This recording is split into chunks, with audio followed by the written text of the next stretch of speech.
And this is the mic test for the championship game of the Softball Championship West Region in the pod hosted by Irvine, California. I just need to say a few words before we turn it off to make sure my microphone is working. I'm Jeff Runyon, joined by Isaiah Duport.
All right, check. Audio test part 2. Can't ever test out technology too much.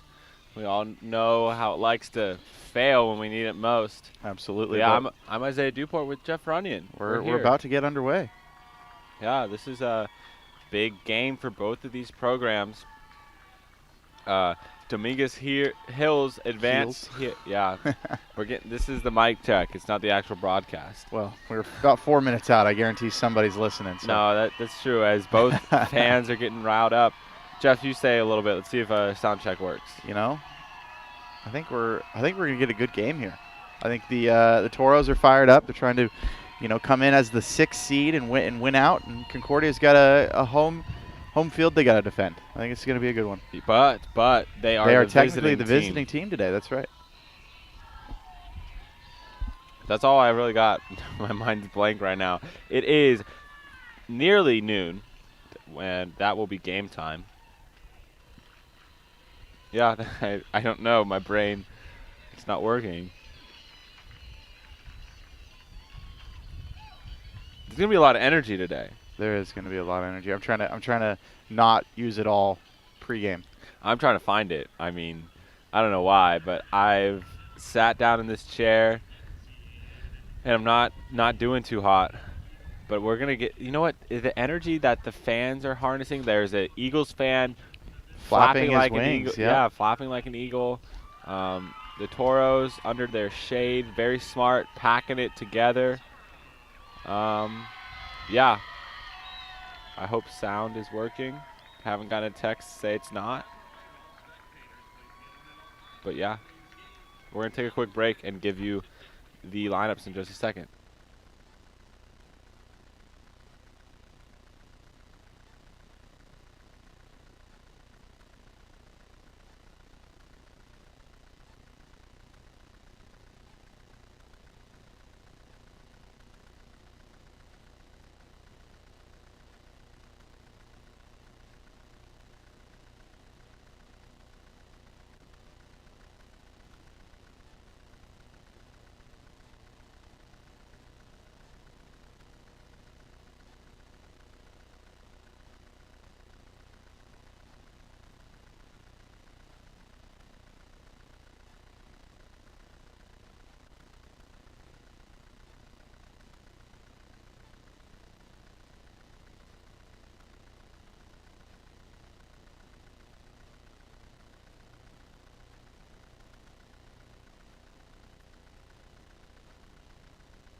Good afternoon, softball fans. Thank you so much for tuning into the Eagle Eye, the exclusive broadcaster for all things Concordia University Irvine. But today, for this NC2A softball matchup between Cal State Dominguez Hills Toros and Concordia University Irvine Eagles, I'm Jeff Runyon, joined by Isaiah Duport today.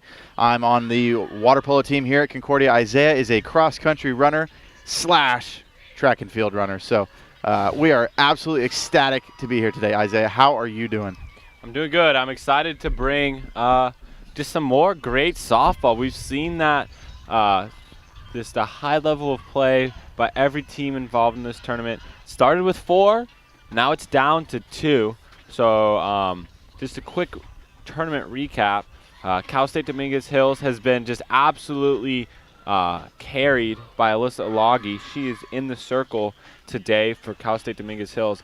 Has only allowed 2 runs and 10 hits or so in 14 innings of work. 1 shutout, obviously, and 2 runs allowed for her in the previous matchup. This is a rematch between these two teams. So just absolute great pitching from her, and she'll be in the circle today, and we'll look to shut down the bats of the Eagles again. And then for Concordia University Irvine, Mercy ruled Azusa Pacific in their first game 8-0, and then in the second game ran into Alagi and scored 2 runs in the bottom half of the 7th inning, but unable to get the 3rd, and so that was that end of that game.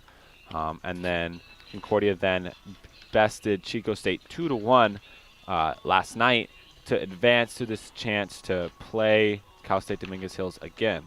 So that's just kind of how these teams got here. For those of you unaware with the format of this tournament, it was double elimination. So Concordia would have to win this game and the next game 30 minutes afterwards to advance to the Super Regional. But, you know, Cal State Dominguez Hills Only need one. Only need one, and they've looked pretty good behind Alagi, but they can't sleep on their defense. We've kind of talked about that, Jeff and I, as we prepared for this game, just looked back over the tournament, just about how the team that makes clean plays defensively is a team that comes out with a win almost every single game. But, Jeff, you have the lineups for us. So I do. So leading off, I should say, for this Eagle lineup is number 6, Pac West Player of the Year, Megan Massa.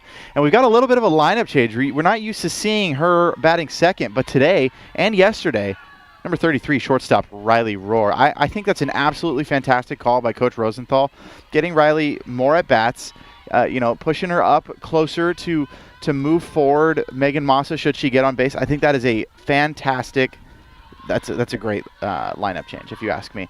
We'll get further into the lineup here in a little bit. But like we said, pitching for Dominguez Hills is Olagi. Over in left field, number 6 is Claudia Valencia. Number 10, center fielder Kiana Abellera. Number 7, shortstop Raquel Jaime. Number 12, third baseman Amara Lebonogg. Number 16, first baseman Kaylee Hull. Number 19, the designated hitter Daphne Bravo. That one's popped up to right field and caught by the right fielder. That is Alex Davis. Number 21. Number 13 is Maya Lopez, the catcher. And number 15, the second baseman Chenoa Au. And that'll bring up number 33, shortstop for the Eagles, Riley Rohr. Yeah, we talked about the defense for Cal State Dominguez Hills, but Chenoa Au had a big game at the bottom of that lineup with 3 hits against the Eagles, and she scored a run. So a big game for her. Going to look towards her senior leadership today at second base, because that's where a lot of ground outs seem to happen, is second and short. So swung on and fouled back by Rohr. We've got Sydney Sprinkle on deck. She's running third base for the Eagles today. Another powerful hitter that we've seen all season long. Known for a couple clutch home runs here and there. We'll see how she faces off against Olagi, who has been absolutely dominant this tournament. Pitch is delivered. That lands outside for a ball. I know we've seen a lot of outside strikes today, or excuse me, not today, but this weekend. I'm interested to see that with a little bit of an umpire change, what we will see here. Yeah, it's good teams make adjustments, so I have no doubt that both of these teams will make the needed adjustments to put themselves in a place to get a win here today, as that one is fouled off. So some stats about Lebonogg. We've talked a lot about her, but some quick little stats. She threw a nation-leading 202.2 innings in her 41 appearances. Wow. So we kind of talk about Cal State Dominguez Hills asks a lot of her, and yeah, the stats back that up. She provides. Yeah, exactly. So swung on, hit deep to center field. That's going to be back to the warning track, but caught clear just by the center fielder. Not enough. Number 10, Kiana Abelera. So a good jolt into that one. Had some Eagles fans holding their breath there for a second, but not deep enough to get over the fence. But that'll bring up for the Eagles, number 27, Sydney Sprinkle. So yeah, Lebonogg was 202 innings, which led the nation. That's ridiculous. For comparison, for any Eagles fans out there, Caitlin Entrup, well, let's just see who pitched the most for the Eagles. Most innings pitched was Caitlin Entrup, with only barely half of that, with 111. It's just absolutely mind-boggling the year Lebonog's had. That's a big swing and a miss by Sydney Sprinkle. 2 strikes against Sprinkle here with 2 outs. Not the start the Eagles were hoping to have here, but I mean, like we said, just this powerful pitcher that Lebonogg is. She's cutting through the lineup quite quickly. And there it is. Strike 2. Straight business. And Lebonogg is only a junior. She was on the second team for the All CCAA season.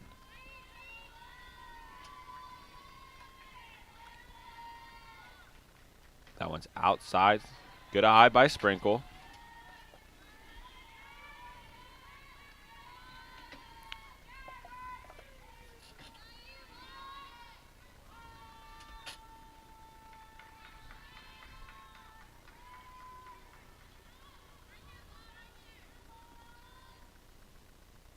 That one's fouled back.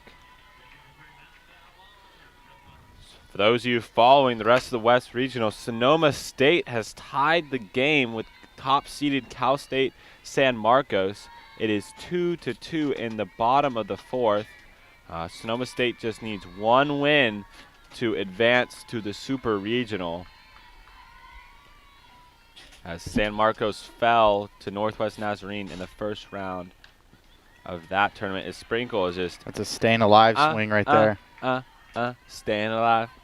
There we go, in honor of Christian Oviedo. Bee Gees action. Hope he is tuning in right now. Feel free to drop a like on this YouTube stream, as well as throw something in the chat if you want to get our attention. Maybe a little shout out, whatever you want. Yeah. Just unnecessary, but we appreciate it. Yeah, it does not change anything about. Another foul ball by Sprinkle. Just like that foul didn't change the count. A like doesn't make us get more money. I mean, it's just to like it, Yep. So, but do what you like. As we're just here watching a great battle between Sprinkle and Lebonogg.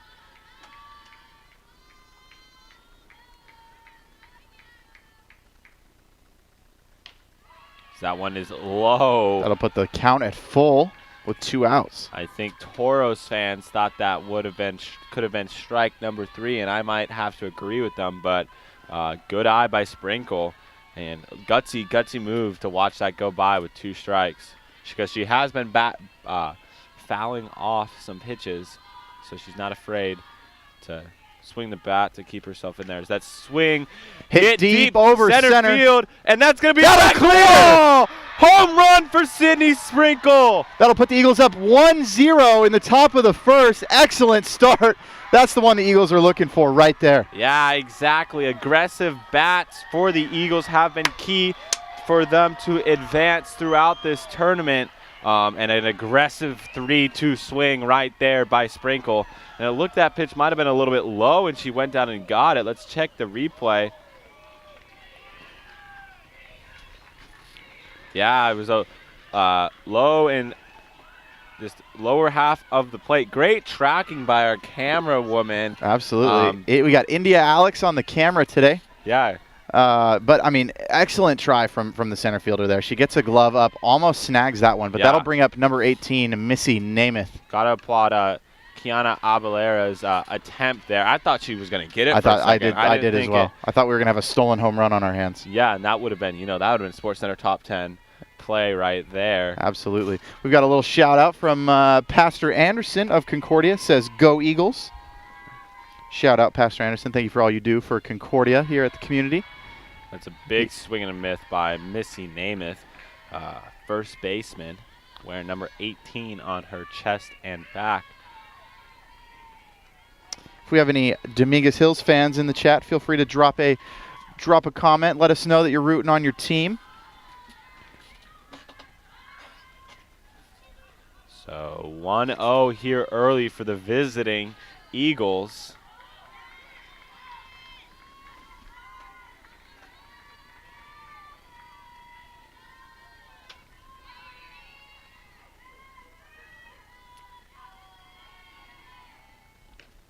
That one's outside. I like this umpire. I can audibly hear him call ball. Yeah, it helps us out. We just know right away. We don't have to know. We're not stuck in limbo waiting. Count is now 2-2 with 2 outs against Namath, with Michaela Robertson on deck. And there's a foul ball, so she stays alive, courtesy of the Bee Gees yet again. Hey, and credit to Alyssa Olagi. She's just going right at Namath. So, some pitchers might be afraid and try to be a little cuter with their stuff. No, she's remaining confident, just going right at Namath, and has a good chance to get out of the inning right here. Now it's a big swing and a miss, and there we go. Set down on strikes is Namath. So believe first strikeout for Olagi, and that will send us to the bottom of the first, but not before the Eagles can get on the board after that big solo shot for Sydney Sprinkle. We're going to take a quick break. We will be right back with Caitlin Entrup in the circle for your Eagles. We'll see what Cal State Dominguez Hills can do. I guarantee they're not done yet. We're excited for a great... The game is young. Yeah, the great game ahead of us. We'll be right back.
And welcome back to the bottom of the first inning. Leading off for the Toros, number 6 left fielder Claudia Valencia.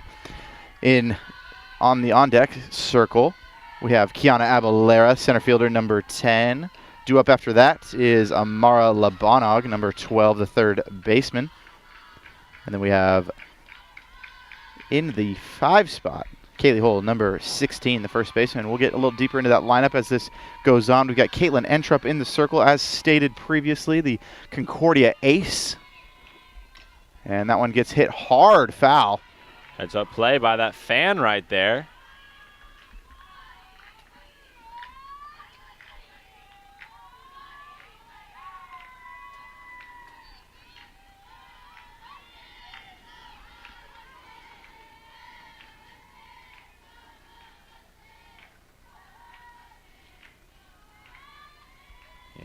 Here's the pitch. Another foul ball. Caught by Kendall Flatt, but it doesn't matter because it's off the fence. Claudia Valencia was voted to the all-conference first team for CCAA.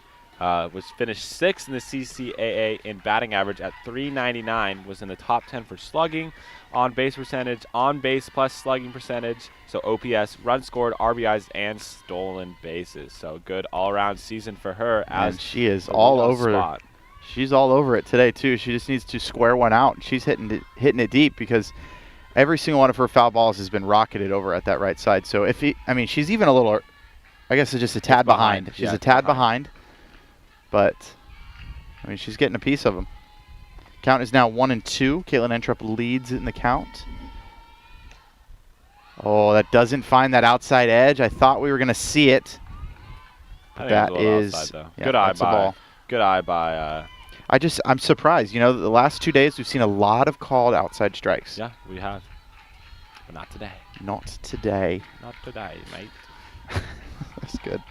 I have an Australian roommate. He would have loved that. Yeah? Yep. And that's swung on and hit towards Laren Fairchild, who is able to get the speedy Valencia out at first. Laren Fairchild, huh? Did I say Laren? You did. It's okay, though. Lauren. Happens to the best of us when we're speaking fast and we're excited.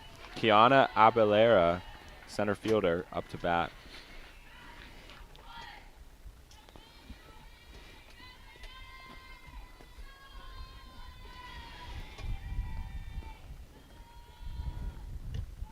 And that's going to catch the inside corner. Good placement by Entrup. I was talking to Sports Information Director Ben Rosehart of Concordia, and he said that if the Eagles want to take this game, they're going to need to ensure no leadoff runners for the Toros. So I think that's the strategy here today for the Eagles. That one gets hit back to Caitlin Entrup. She gathers, fires to Namath for out number 2. But anyway, like I was saying, a leadoff runner is going to be quite painful. Exactly. These Toros are quite quick, so having a lead-off runner is going to be very, very painful for this Eagles defense because a bunt is gonna advance a runner, another bunt's gonna advance the runner to third, and then with 2 outs, all you need is 1 hit to score somebody. Well, so you don't even bunt the second time. That's true. They could steal it. You Right. don't even need. Right. There's things like that just pressure on the defense when you make errors. You saw that in that first game. Between Concordia and Dominguez Hills is Dominguez Hills was able to capitalize.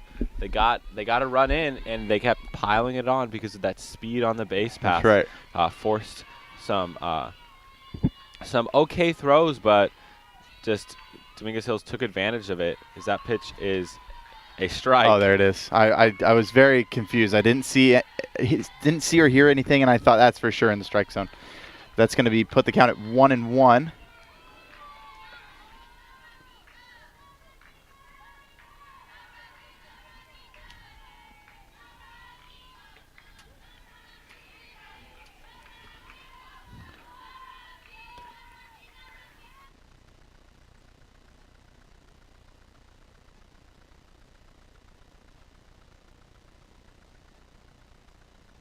And battle here between Entrup and Jaime. Entrup. That one's hit high and foul. Not foul. It's in play, and Lauren Fairchild is on the catch for out number 3, and that'll send the Eagles back into the dugout for the top of the second.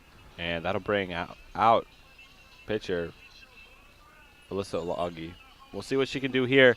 Had that one solo home run in the first inning, but she's got to be confident still. That's right. But we'll see how that plays out in the top half of the second. We'll be right back. Don't go anywhere.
And now batting for the Eagles is Michaela Robertson, the designated pitcher today.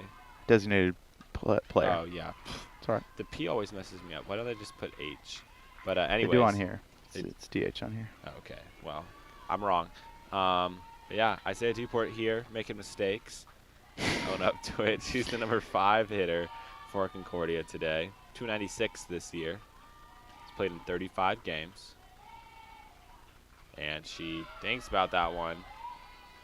And they said she went around.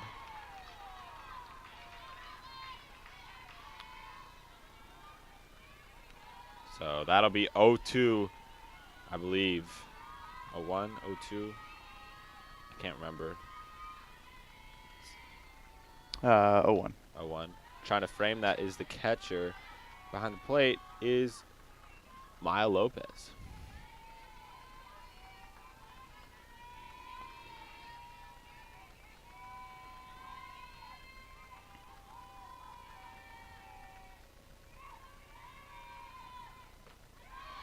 And big swing and a miss, so set down on strike is Robinson. And that'll bring up number 1, Lauren Lopez, speedster for this Concordia Eagles team.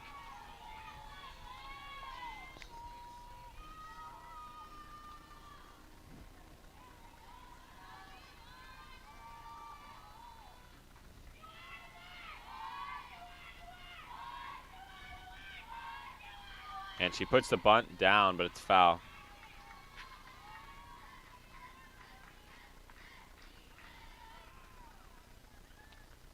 And there's some sort of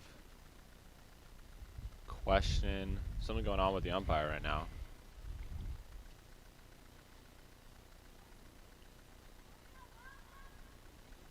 Gonna take our headphones off, see if we can hear anything.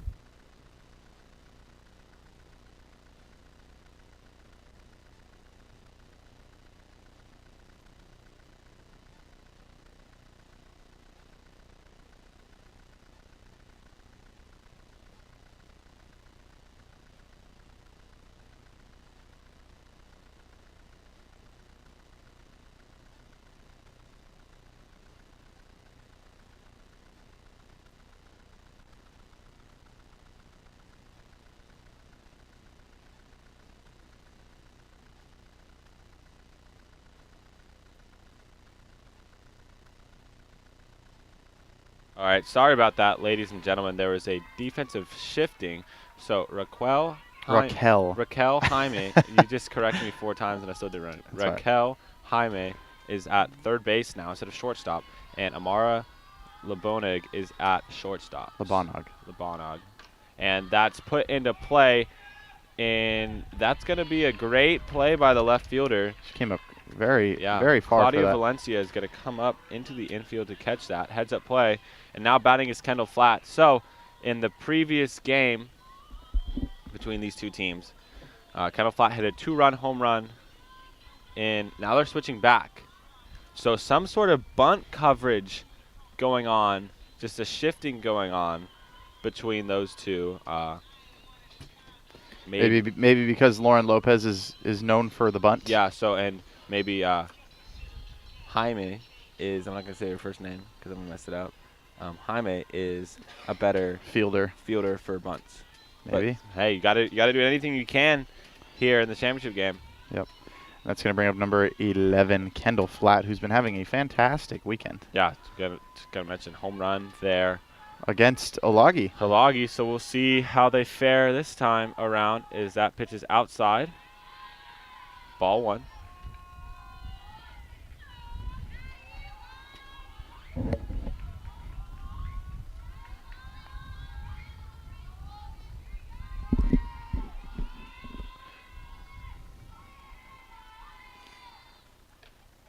Another ball.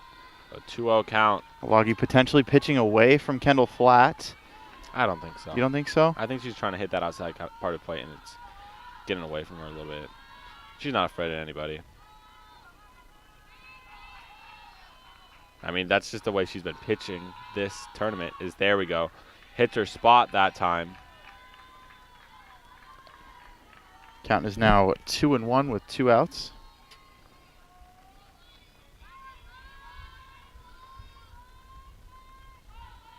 Still the top of the second.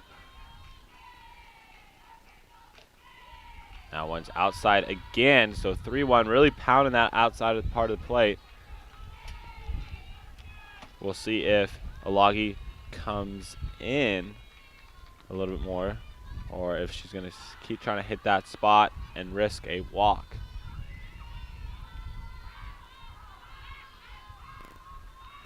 And the 3-1 pitch is outside, ball 4. So Flatt gets on base with a walk. That'll bring up number 7, Kaya Nisby. So 2 outs here for Kaya Nisby. And we'll see if Alagi and the Toros can get out of the inning. Just seeing the tag on second, throw it to second, throw it to first. A lot of different options for them here.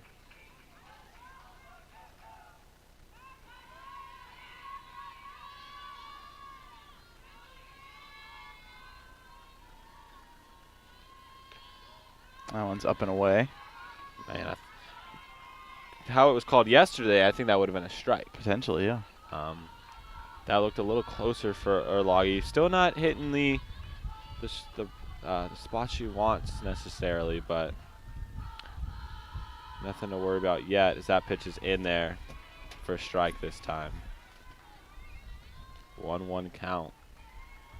Eagles need to get aggressive here if they want to get back on the board or advance the runners. Watching strikes like that go by is just going to feed into Olagi's, just confidence. feed right into her confidence, exactly. And there we go. Nisby lines it into right center field. Kendall Flatt rounding third, going home. Nope. Never mind. No, she's held. She was. Rosenthal was sending her home, but I guess decided to stop her. I mean, good call, I think. Yeah, no, she got there. We just rewinded. Rosenthal was given the wave of the arm, and then she goes, yelled, no, because yeah. Kendall Flatt got the third about the same time. As that throw was coming in, yeah. But center fielder Kiana Abalera was unable to get that cleanly on the field, and Eagles definitely took advantage. That was a tough play for her because she wanted to lay out, but it was just a bit too far for her outstretched glove. And then, off that hop, bounce off of her glove, it shoots away from the right fielder. So just unfortunate in no man's land. Yeah, great piece of hitting by Kaya Nisby though. And a little meeting at the circle from head coach Jim Meyer. We'll be right back.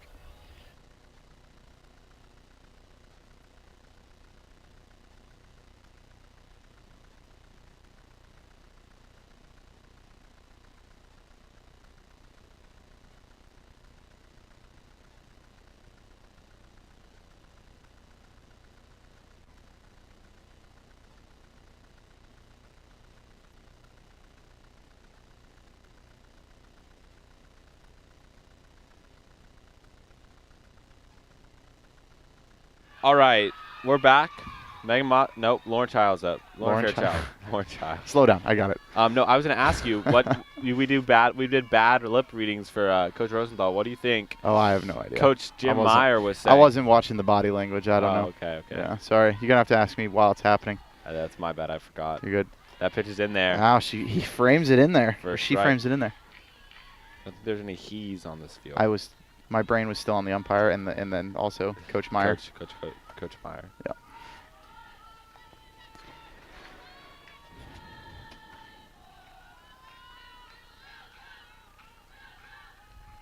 And she swings at that one, but that's going to be fouled.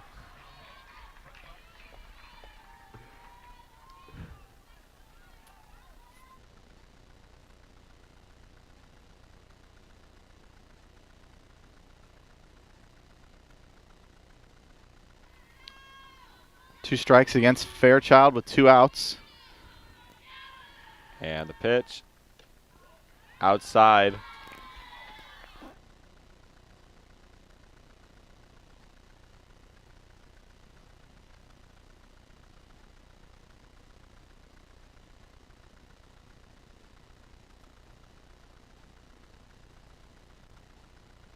And 1-2 here. Payoff pitch. Oh, wow. They said no, she should not go around. I think she did personally. I'm just a broadcaster, though. Coach Meyer having a few words with the home plate umpire. She said they're saying they should have pointed to the umpire on the opposite side.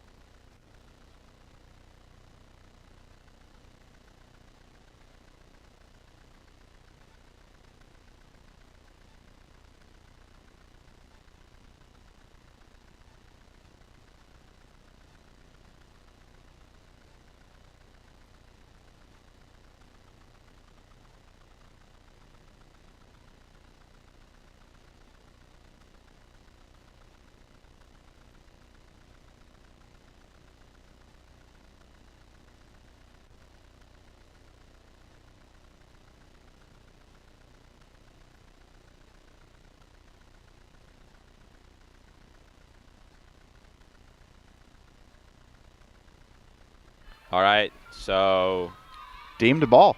deemed the ball. I mean, that's all we got to say. Counts 2-2 with 2 outs. Lauren Fairchild against the Loggy. Payoff pitch here for Loggy. High emotion. And she hits that hard back up the middle. That'll score Kendall Flatt. Kaya Nisby running home. And that'll score 2. So 3-0 lead for Concordia here early on in this game, showing why they are the number 2 team in the region.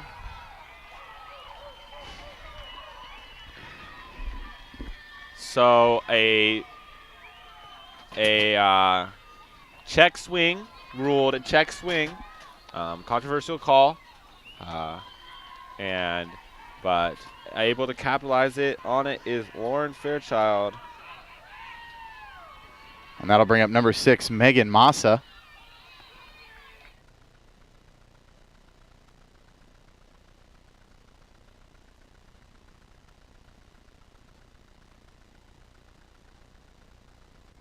And, hard hit ball.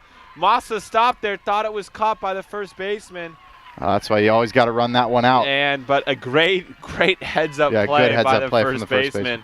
That's Kaylee Holt, at least knocked that one down. Wild inning. Concordia able to put 2 on the board. RBI single by Lauren Fairchild scores Kendall Flatt and Kaya Nisby to give the Eagles a 3-0 lead heading to the bottom of the second. We'll be right back, ladies and gentlemen.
And welcome back to the bottom of the second. Leading off for the Toros, Amara Lebonogg.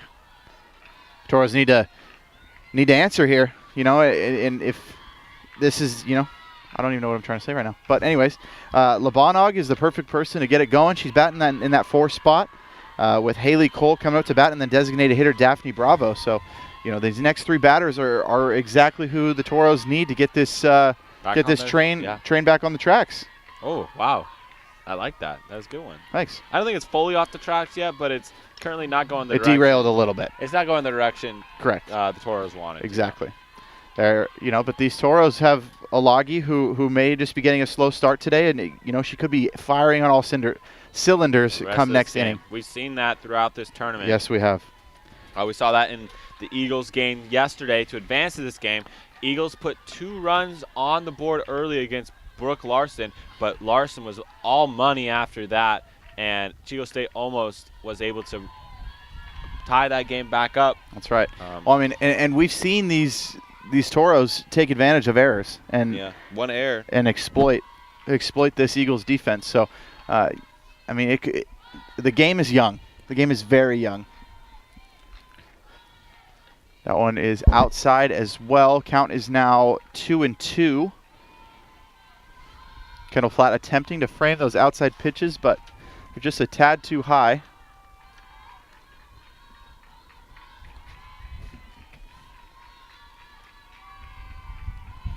Thought my mic was off for a second, but no. Oh, that's hit, but it'll be foul by Lebonogg. That's right. So leave it to me. I got it. I don't know. Well, what if you were wrong? We'd be in trouble. Well, I had the pronunciation guide and saw it was Lebonogg. I know, but I even look at it. Lebonogg. I even look at it. Sometimes it confuses me. And that pitch is a ball. So 3-2 now. What you gonna do now? Walk him. Walk him.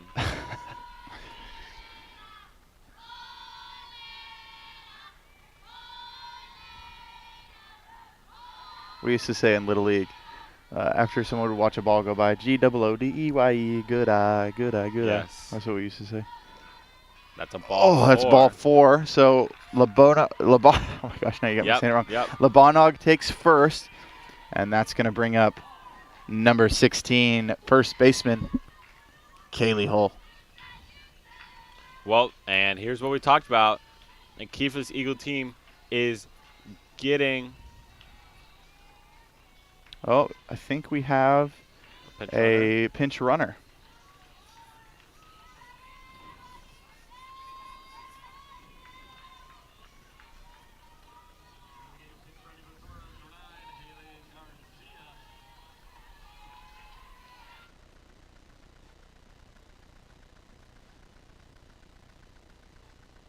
We didn't say anything.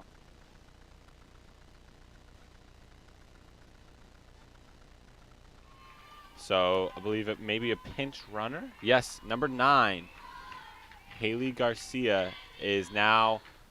Oh, and here we go. That runner that we were talking about, Dominguez Hills, get a runner on with no outs. A lot of things they can do here. Pass ball by Kendall Flatt and advances Garcia to second. So runner on second, no outs. Kaylee Hull up to bat. Big opportunity here for the Toros. High pitch. It's going to be ball 2. So, update. Top of the 7th inning. Sonoma State tied 2-2 with Cal State San Marcos. If Sonoma State wins this game, they are heading to the Super Regional. That one is swung on and fouled back.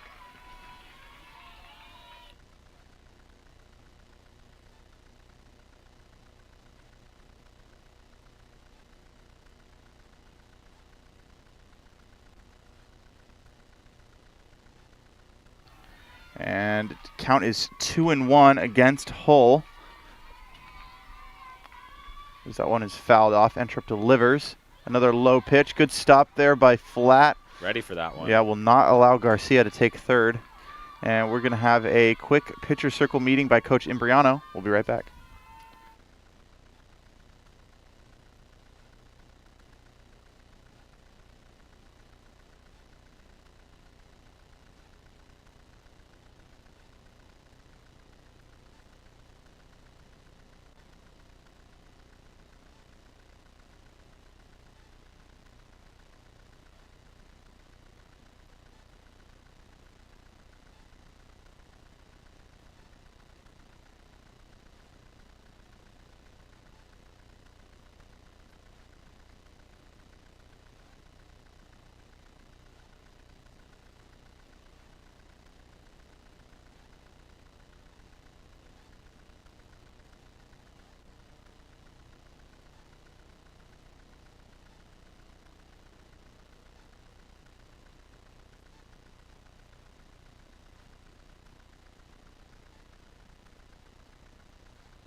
That pitch is a ball.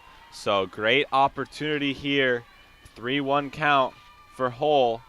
Cal State Dominguez Hills looking to crack into the scoring column. Daphne Bravo up next for the Toros.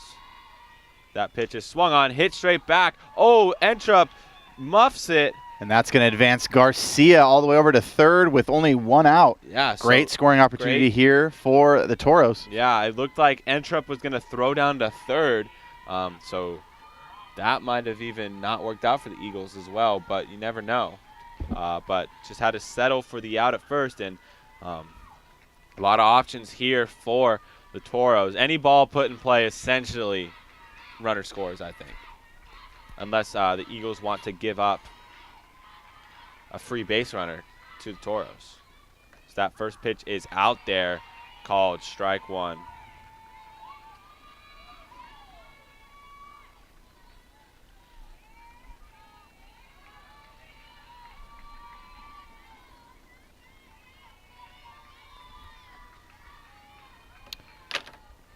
Daphne Bravo, the designated hitter, battling against Entrup with a runner on third. This is a fantastic scoring opportunity for the Toros to get back on, or excuse me, get on the board and get right back at those Eagles.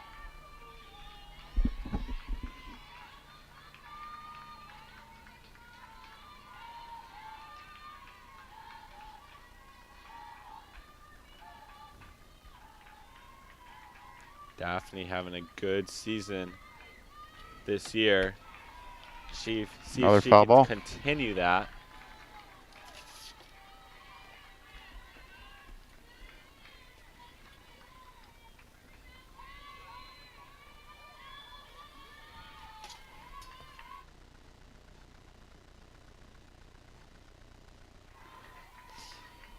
So we'll see. 0-2 here. She's battling. That pitch is a ball.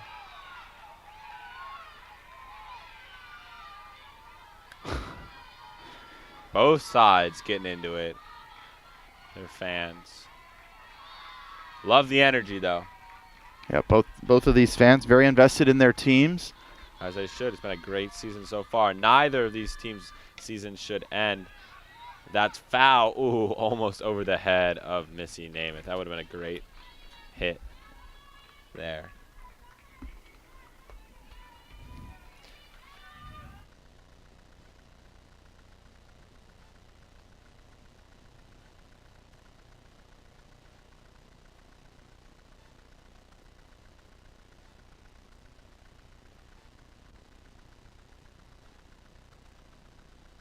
Count is 1-2 with 1 out. That one is hit hard. Sydney Sprinkle knocks it down, checks the runner, throws to first. Ooh, but that errant throw, and that's going to score a run for Dominguez Hills. Big play right there for Dominguez Hills, who is now on the board. And you know what, ladies and gentlemen? Softball never fails to entertain. That's right. 3-1 here. It's going to be a run for the Toros and a runner safe on first. That's Daphne Bravo, puts it down in play and forces Concordia to make the play or make the error, and it just turned out in their favor. Well, and that was a great grab by Sydney Sprinkle. Unfortunately, she rushed because Daphne was hustling down the line, kind of forced a quick throw, which got away from Namath, as that first pitch is a strike.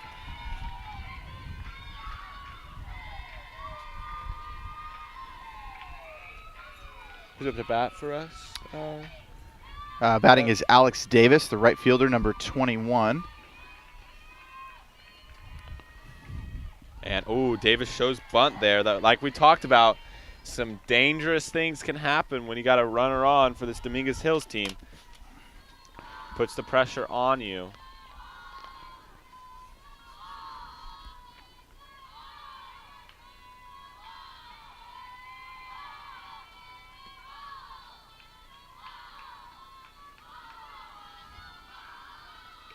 That pitch is high. Count is now 2-1.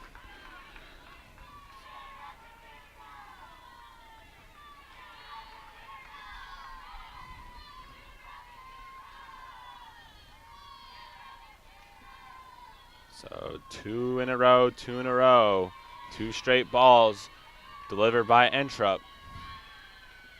That one gets in on the hands of Davis. Thought that might have hit her, did not. Just fell out of the glove of Flatt.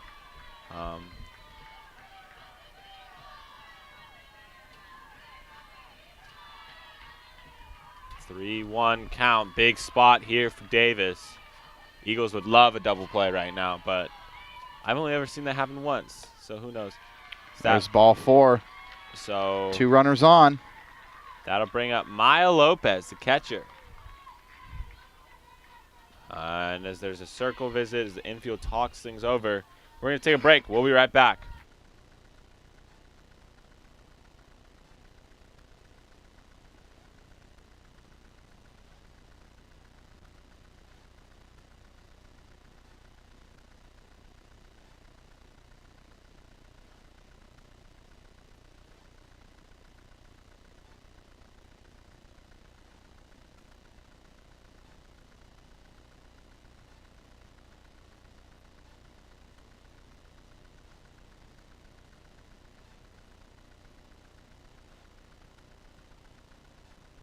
All right, welcome back. So did you get a chance to do any lip reading? Oh, no, I also was not paying attention this time. Oh, the clouds. There's clouds today. It's slightly. Nice, slightly cloudy. Now batting number 13, catcher Maya Lopez, with runners on first and second and only 1 out. This is a great opportunity. The go-ahead run is at the plate. She's thinking yard right now. Yep. Hot take. She's going to go yard. All right, I'm with you.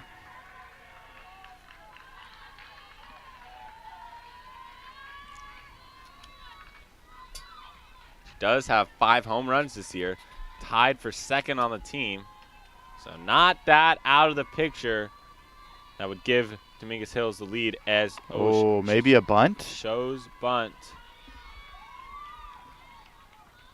And action in the bullpen. That's 22, Erica Morris. She joined us yesterday on this broadcast. It was great. Good softball insight. Yeah, just a couple times. It was a good time. I wish we could do that more. Yep. Like in the game, have you ever seen that where like, oh, big swing and a miss, strike 2? Have you seen that when they have like an outfielder be mic'd up for like a spring training game? Yeah.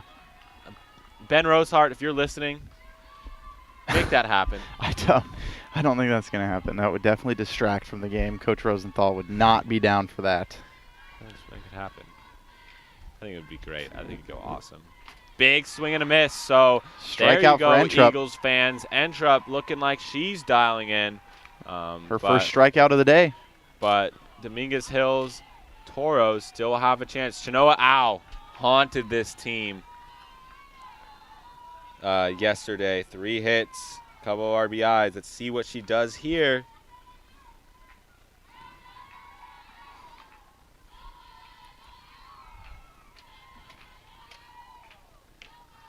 There's a strike from Entrup. Fires that one in there. Count is now 0-1 with 2 outs. Entrup's trying to dig her way out of this hole that the Toros have created. Well, she's creating the Toros are ready to pile a bunch of runs in. I guess so.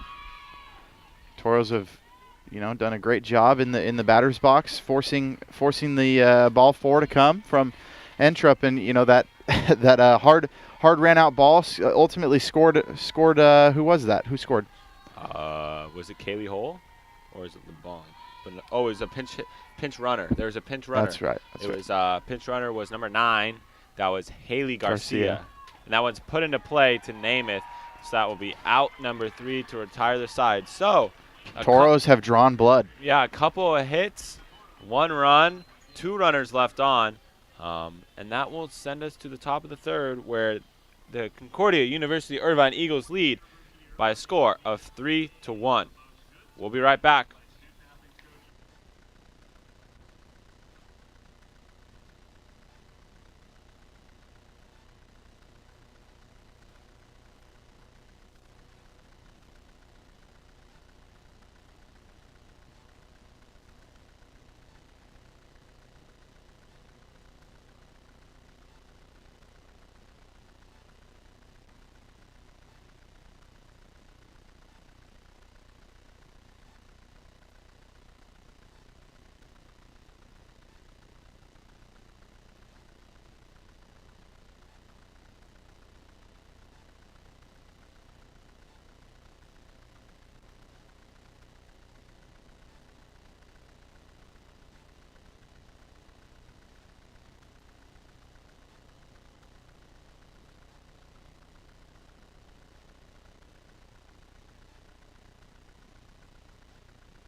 Welcome back, ladies and gentlemen.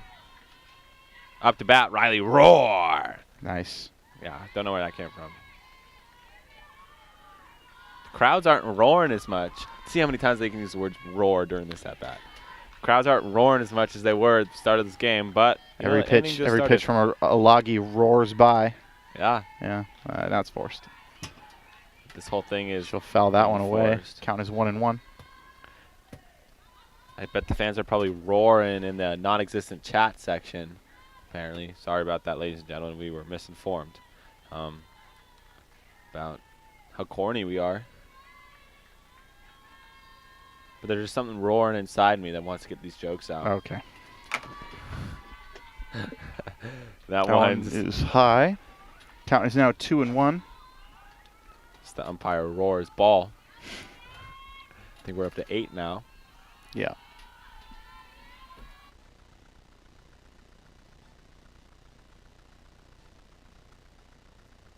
And that's swinging, but that's going to roar foul. Okay, no more. You're done. No more roar jokes. Hey, you just added to the amount. That's 10 now. Oh, my gosh. We'll see if the Concordia offense can come roaring back. Okay, I'm done. Thank God.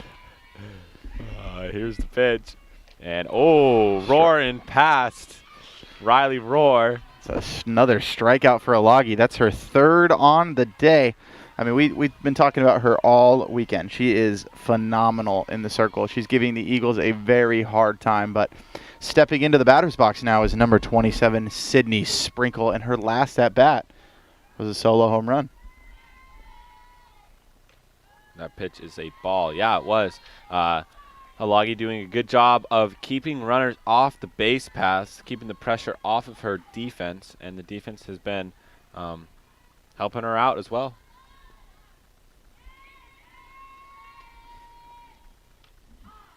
That one finds that outside edge.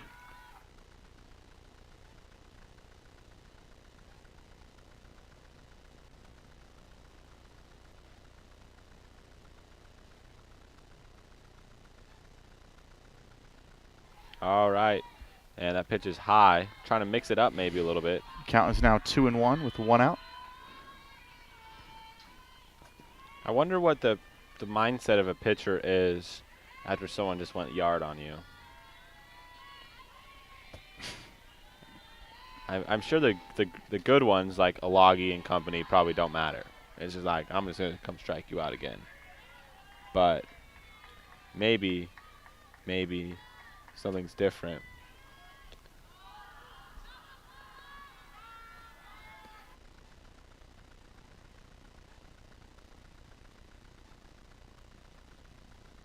Oh, and Sprinkle thought she was going to get a walk there. She started to walk down to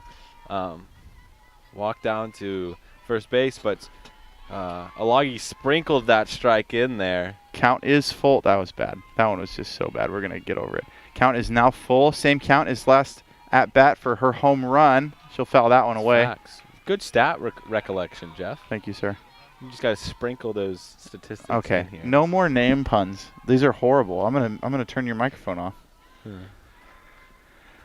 They're funny. A little. There's a little sprinkle of fun. Oh my gosh. I think we just lost 6 viewers because of that. Count is now full against Sprinkle once again with just 1 out. Missy Namath on deck. Pitch. That one's outside, so Sydney Sprinkle will take first base. And that'll bring up Missy Namath. She's providing a sprinkle of offense for this Eagles team. Okay. Sorry, I don't have any for Missy Namath. My apologies. It's not bias or anything. I just can't come up with anything for Namath. Thank God.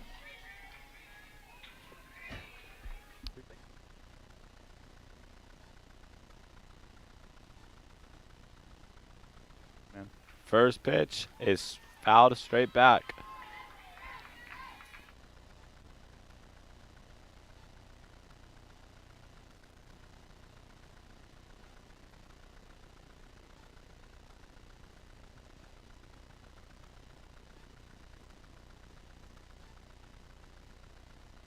And the pitch from Alagi from around the West region. Extra innings, free softball, as it's entered the 8th inning now. 2-2 between Sonoma State and Cal State San Marcos. Up to bat is Sonoma State. They are the visiting team. That doesn't seem right. What's that? That Sonoma State's a visiting team. Did they win or are they in extra innings? Extra innings. Because Sonoma State's the top seed. Maybe the coin flip. Coin flip, yeah. Sorry, ladies and gentlemen. Back to this game. But just so you all are figuring out, the winner of this game, whoever wins today advances will play the team that advances from that series. Yeah, good job. Well said. Because I can't say if the team that wins this game moves on, because Cal State Dominguez Hills gets another shot to take down the Eagles. And that's hit deep left field. That's going to be a great catch. Sydney Sprinkle takes off to second. And able to make it. But so a sacrifice fly from Missy Namath, and that'll bring up Michaela Robertson with 2 outs. Claudia Valencia covered a lot of ground on that one to make that play. That'll bring up Michaela Robertson. I believe you already said that, Jeff. My apologies. It's okay. Reinforcing. Yeah.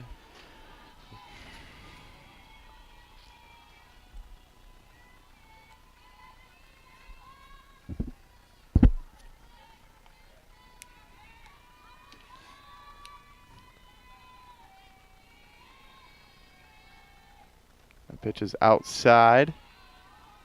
Last at bat was a strikeout for Robinson.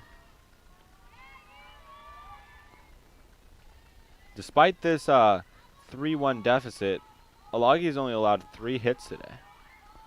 So still doing pretty decent. Just unfortunately, Eagles able to capitalize on those 3s. And that's ripped into left field, but caught by the left fielder. I just said her name, Claudia Valencia. Senior leadership here for this Dominguez Toros. Dominguez Toros. Dominguez Hills Toros. Dominguez Hills Toros. Dominguez. Is it Ez? Dominguez. It's not Dominguez. Domingos. I know, that's why it sounded wrong. Anyways, we're going to take a break. I'm going to restudy up on my pronunciations. But Isaiah Duport here with Jeff Runyon. We're heading to the bottom of the 3rd. We'll see what the Toros can do to cut into this lead, as they got one last inning. But we'll be right back.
And welcome back to the bottom of the 3rd. Leading off for the Toros is number 6 left fielder Claudia Valencia. Who puts that one into play. She's going to try to leg it out, and she almost ran that one out. Yeah, great job by Claudia Valencia. Impressive speed from this Toros lineup. Please don't unzip my seat cushions, Jeff.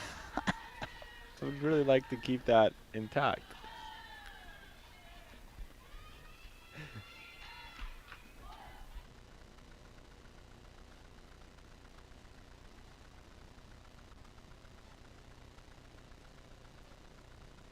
That first pitch is in there for a ball. Up to bat is Kiana Abelera. Yep, I got that right, Jeff? Kiana Abelera, yes.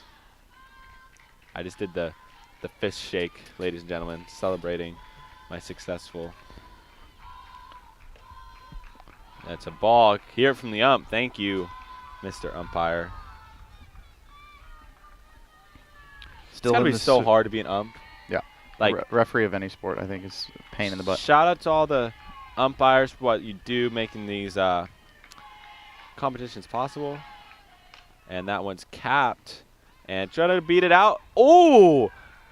Gutsy play. I liked it. Dove for it was Abalera. I always remember being told, don't dive, but I don't play baseball or softball at this level, so I don't know what I'm talking about. But I like the dive. You got to do what you got to do. It was close. It was really close. I think there actually was a sports science done. Talking about, if you guys joined us yesterday, Christian Oviedo joined on our team, talked about the sports science and how the reaction time to the 70-mile-per-hour softball versus a 90-mile-per-hour fastball, you have less time to react to a softball. So more sports science is that it's actually slower to slide, apparently, into first. Yeah, I would agree with that. Like barely slower. I would agree with that. Because it's a force out, you gain nothing from sliding. Well, I mean, at that point, it kind of made sense to try to beat out a leg by throwing, but when you're trying to beat out a throw, you can't change. I don't know. I get why she slid. I probably would have slid. Sliding head first is fun. I would not have slid there. You're risking getting hurt.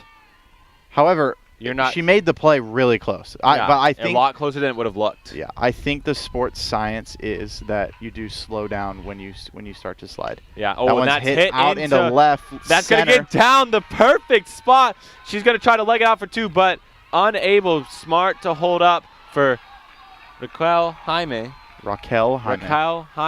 Oh my gosh. I apologize, ladies and gentlemen. But great hit right there to get runners on with 2 outs, and we'll see if they can capitalize on this opportunity. And that's going to bring up number 12, Amara Lebonogg.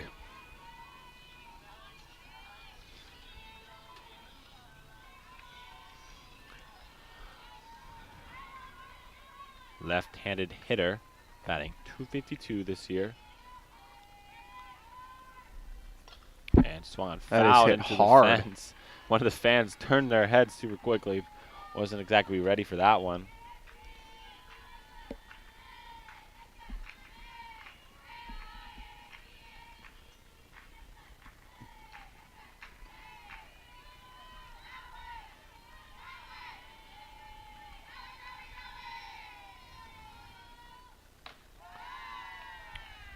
Was that a strike? No, no chance. He said that really loud. I was going to say, that was way too high to be a strike. But yeah, listed as ball. But he said it so loudly. It's like the enthusiasm of strike. Ball! Like that. That's what he did. High again. Ball. I heard that ball this time.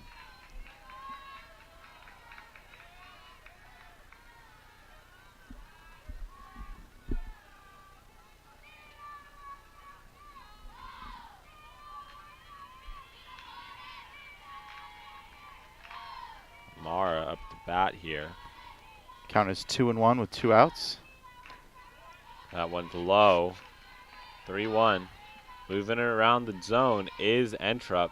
High, outside, now low. Trying to keep hitters off balance here. Keep this lead at 2. And, oh. That'll put the count at full. Amara thought that one was, Amara Lebonogg thought that one was a ball, but, oh, she has 1 walk today, so she could get 2 walks if it's a ball. Yep. That's how it works. That is how math works. Math and softball work. Yep. That pitch is. And there's a strikeout for Caitlin Entrup to close out the inning. Wow. And that'll send the Eagles into the dugout to get the bats going for the top of the 4th. And that'll send us into a mandated union break as well. We'll be right back. We'll be right back.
And welcome back to the top of the fourth. Leading off for the Eagles, number 1, Lauren Lopez. And still wheeling and dealing. In the circle, oh my gosh, Jeff. Alyssa Olagi. You said it wrong. I said it right, Olagi. Why'd you say Alyssa? I said Alyssa. I corrected myself. Alyssa Olagi with 3 strikeouts on the day. They're doing their substitution. That'll shift. Can you say it?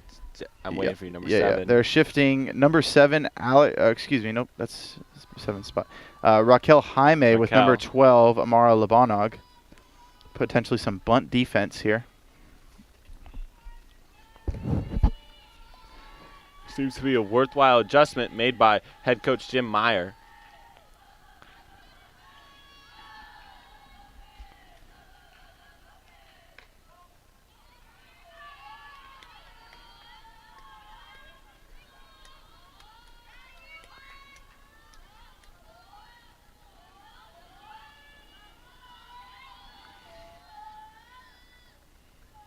Pitch. Outside. Ball 2 1. balls. No. 2 balls? Oh, Yep. I thought the first one was a strike. Nope. 2 balls against Lauren Lopez. When she leads off an inning, she bats .371. Pretty darn good. It's pretty darn good. There's ball 3.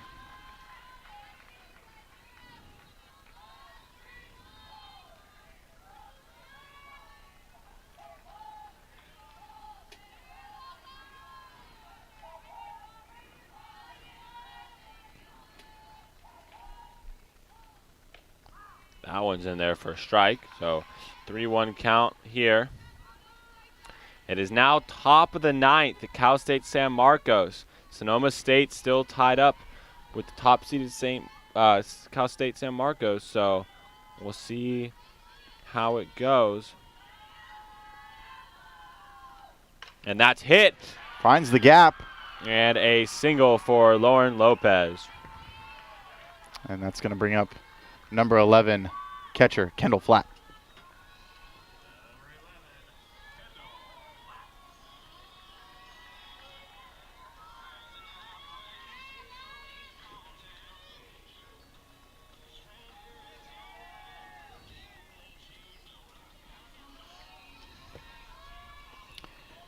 I like that song, Famous Friends. It's a good one.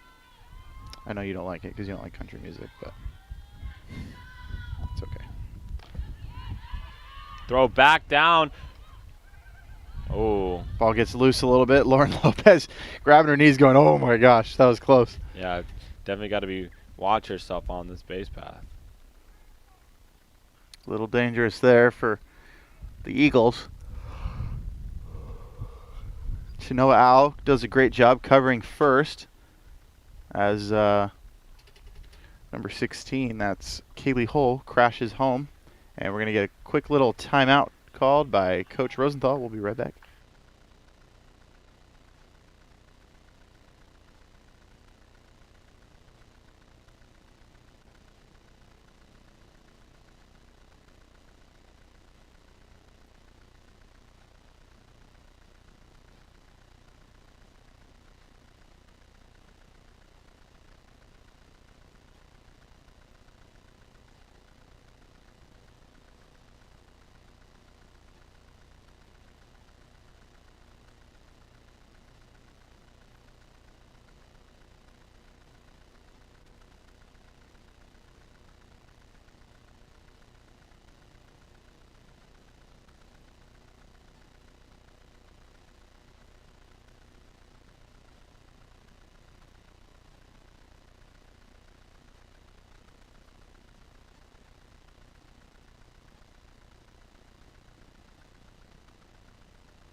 Still batting now is Kendall Flatt. She's going to pull that one back, swing away. We're not sure what the count is. We missed that first pitch. 0-2. There it is. So 2 strikes against Kendall Flatt, no outs. Runner on first. Defense can back up a little bit here. Great response by Olagi.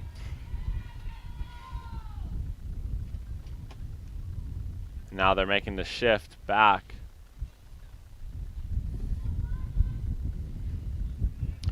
Raquel Jaime moves back to shortstop. Lebonogg to third.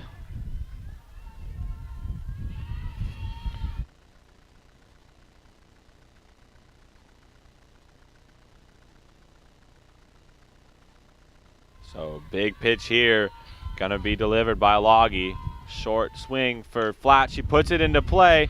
They're gonna try to turn 2. Gonna get 1. Great play by the Dominguez Toros.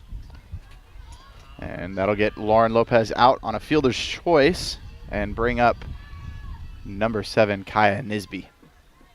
Kaya Nisby already has 1 hit and scored a run today for the Eagles. We'll look to keep it going with 1 out here.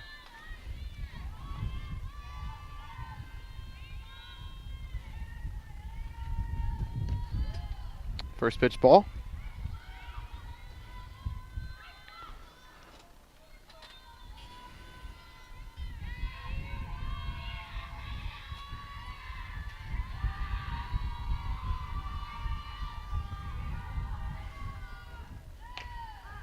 That pitch finds the zone for strike 1.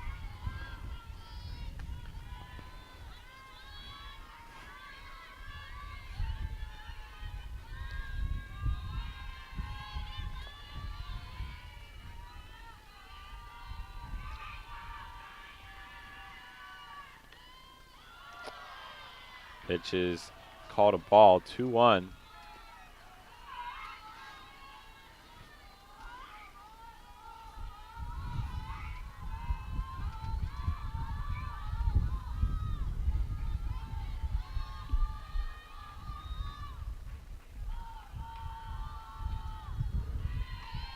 It's fouled straight back. You see that hand go up in the press box? Yeah. That's funny.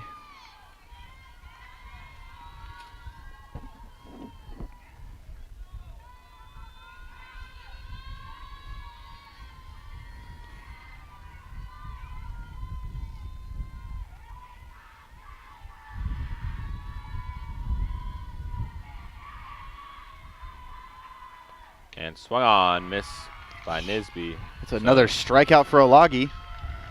That is her 4th today. That'll bring up Lauren Fairchild, who last at bat had a 2 RBI single. Look to keep things going here for her.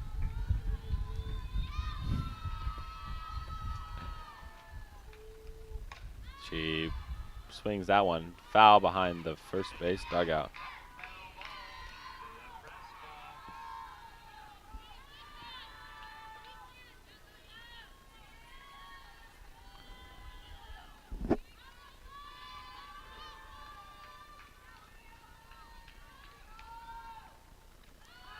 And that one finds the strike zone for strike 2. Count is now 0-2 against Fairchild.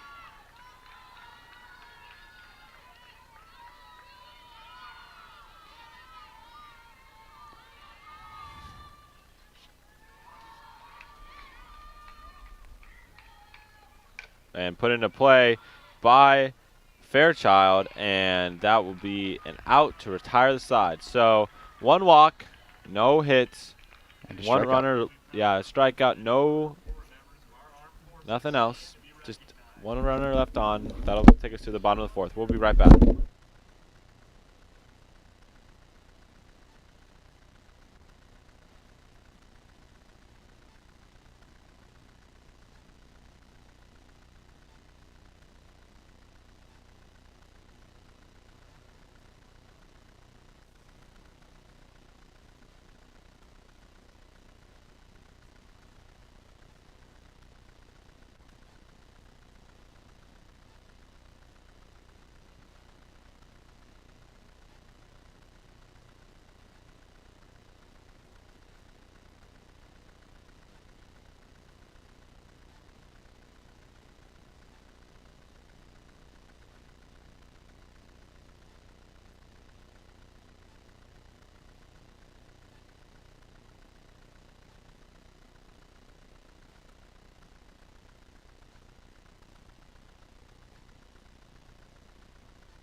Welcome back, and up to bat for the Toros is it's Kaylee Hull.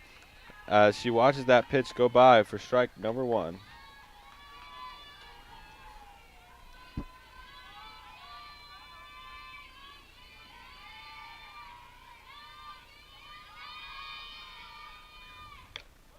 That one finds the outside for ball 1.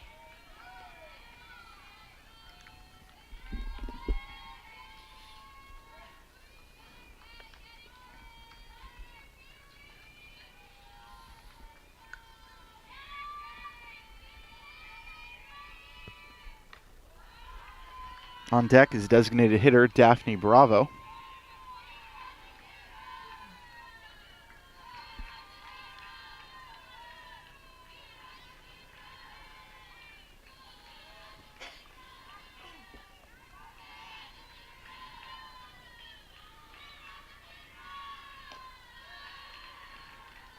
That'll be a ball.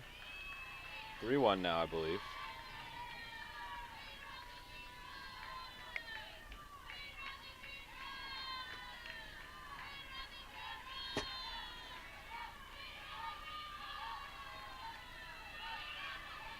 You know, Jeff, something tells me we're not going to make game time if the Eagles, of course, are able to hold on to this one. We're not going to make game time 2:30. Nope. As that pitch, good eye there by Kaylee Hull to get on base. And once again, trouble spot for the Eagles. Runner on. A lot of things Dominguez Hill can do with their speedy lineup.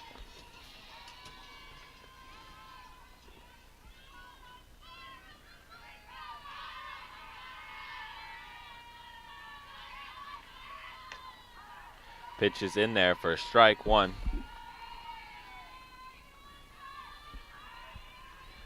Daphne Bravo already with 1 hit today.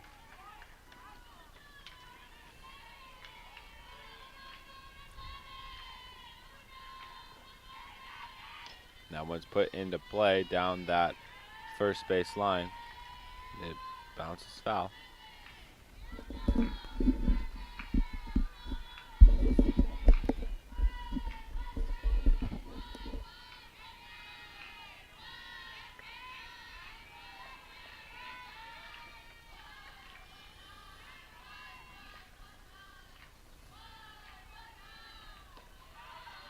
Great dig by Kendall Flatt.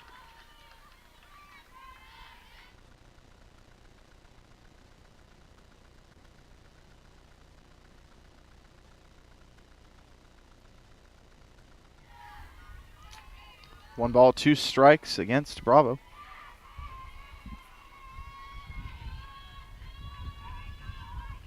That's hit back up to Entrup. Double play opportunity here. Riley Rohr throws.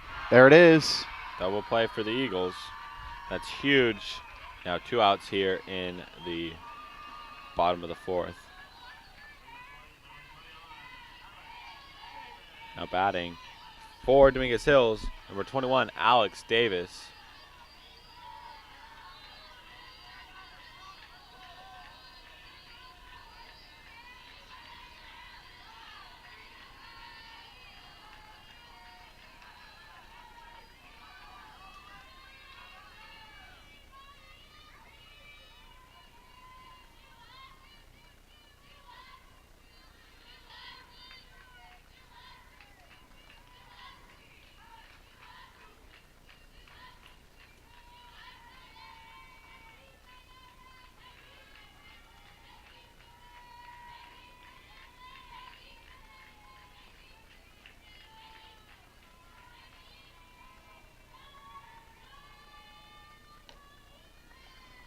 Ball is low. Right fielder Alex Davis up to bat against Entrup.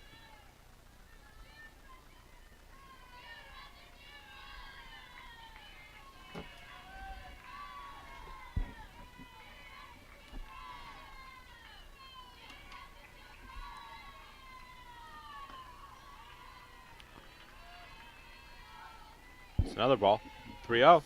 3 in a row, 3 in a row, 3 in a row, 3 in a row. That's what the chant from the Toros dugout is currently. Yep.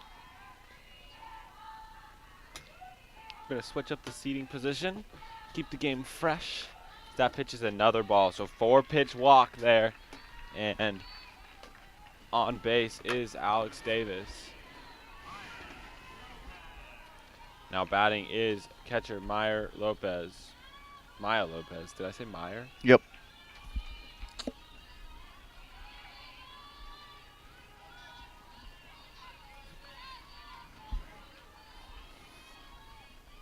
On deck is Chinoa Au.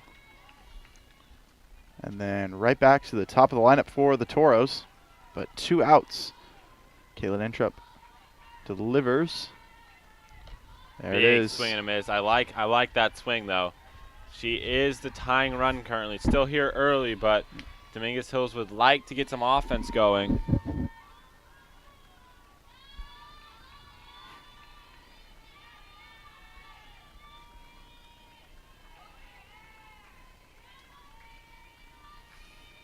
And big swing and a miss again, but 0-2 here, unable to connect.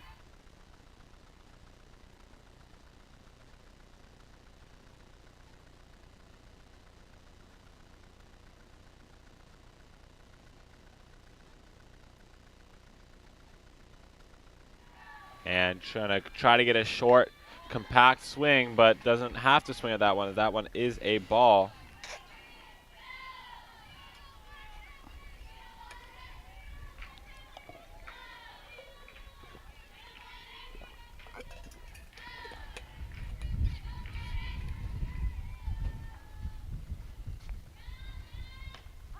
There it is. Another strikeout for Entrup is going to close out the inning and send us into the top of the 5th. We'll be right back.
Now batting for the Eagles, leadoff hitter, Megan Massa.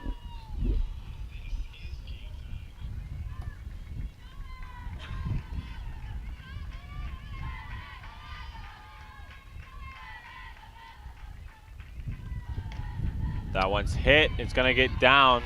So Massa will be on with the leadoff single. First pitch, swing, puts it live right over the head of third baseman, number 12, Lebonogg. And that'll bring up number 33, Riley Rohr.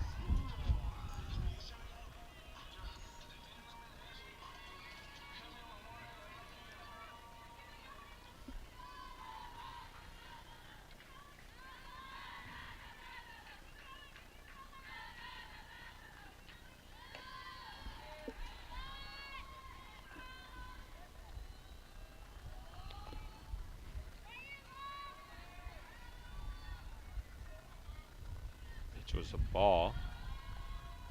1-0 for Rohr. That pitch was also called a ball, so 2-0.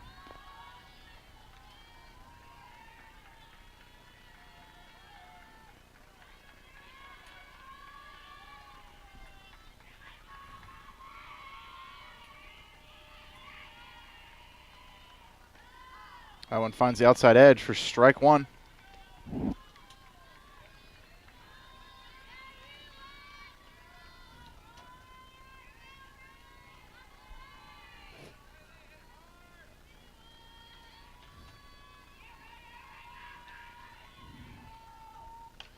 Riley Rohr puts that one high but foul over by the first base dugout for strike two.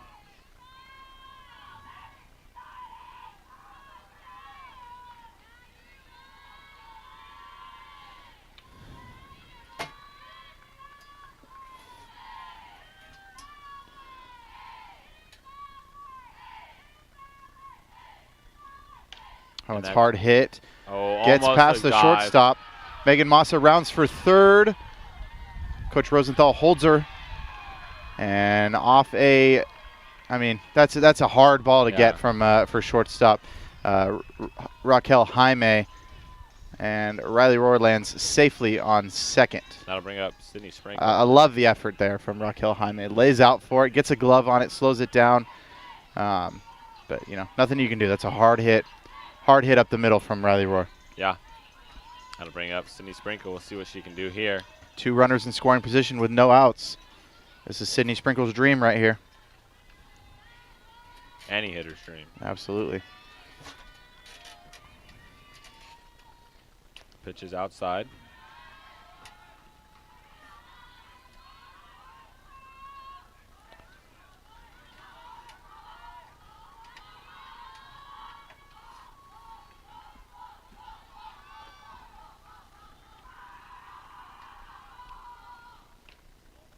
That one also outside. Count is now 2-0.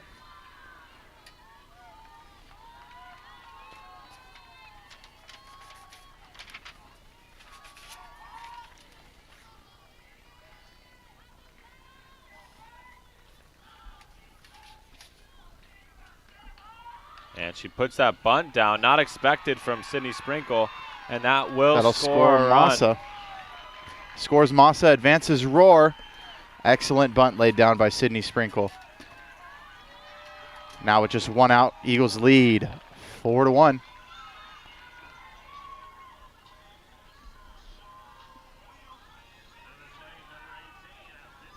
And that'll bring up first baseman number 18, Missy Namath.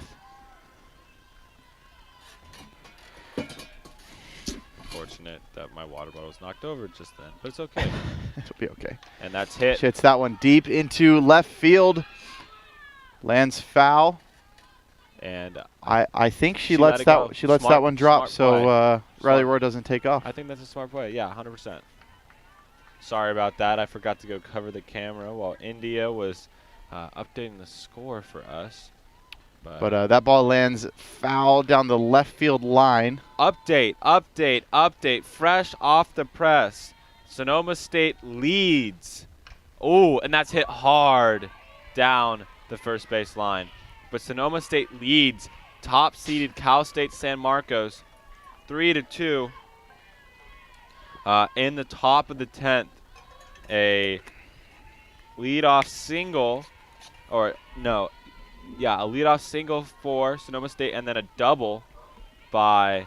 And San Marcos would have to win twice today, right? Yep, a double by Courtney Jack scored the leadoff runner. So they currently lead 3-2 in the top of the 10th with 2 outs. So Cal State San Marcos will get a shot to extend their season in the bottom half of the inning, but top seed may be falling today. It's a big swing and miss and a strikeout and a throwback to the third baseman. So that'll bring up Ezalagi's 5th strikeout of the day, making good work of this Eagles lineup.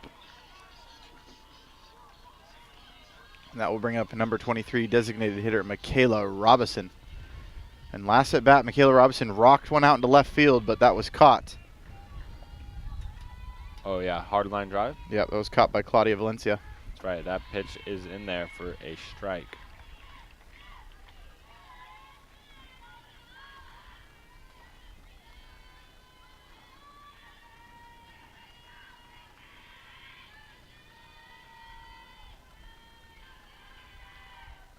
That's another hard hit in the left field. And that'll score Riley Rohr. So the Eagles going to take that'll be 5-1 lead here in the top of the 5th.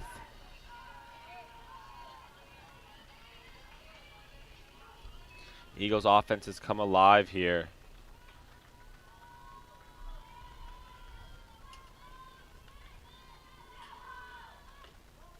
First pitch is a ball.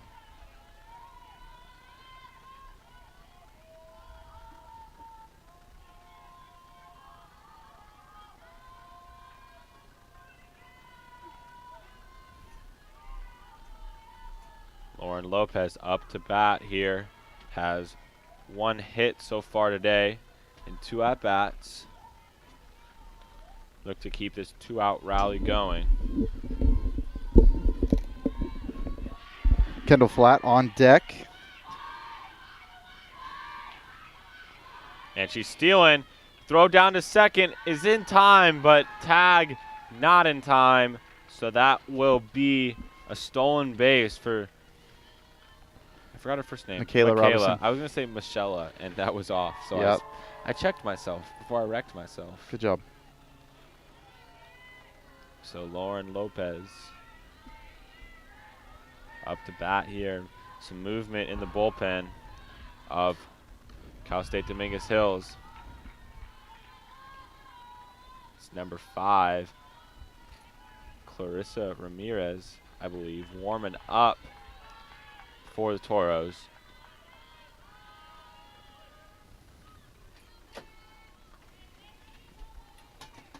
And that's hit back up the middle. Dive by the shortstop. Michaela Robertson rounding home. Going to be a play at the plate. And she'll be out. Great throw by the center fielder, Kiana Abilera. And that will be out number 3 of the inning. So what a cannon. So yeah, absolute cannon by Abilera to get him out of the inning. Now we're headed to the bottom of the 5th. So 2 runs in that inning. Pop fly. Wait, was it? It was a single. Who scored the runs? Sydney Sprinkle laid down a bunt. Yep, sack bunt, and then an RBI single by Michaela Robertson. That's right, into left field. Into left field. So 1 runner left on base, out at the plate. So some things left to be desired for if you're an Eagles fan, but still got some more insurance for Caitlin Entrup. But we'll be right back to bring you the bottom of the 5th, where the Toros are going to try to get their bats going here as they enter the bottom of the 5th inning. We'll be right back.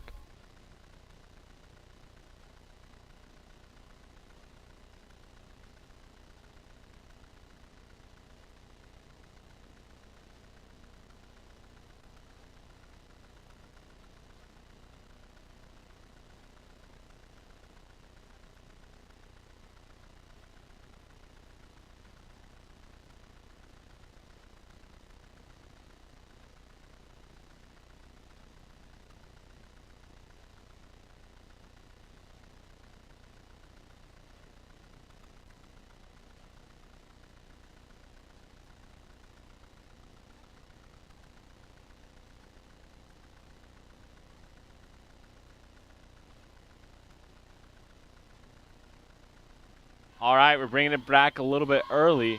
Yes, to talk about the fact that Shanoa Au is going to look to get things started.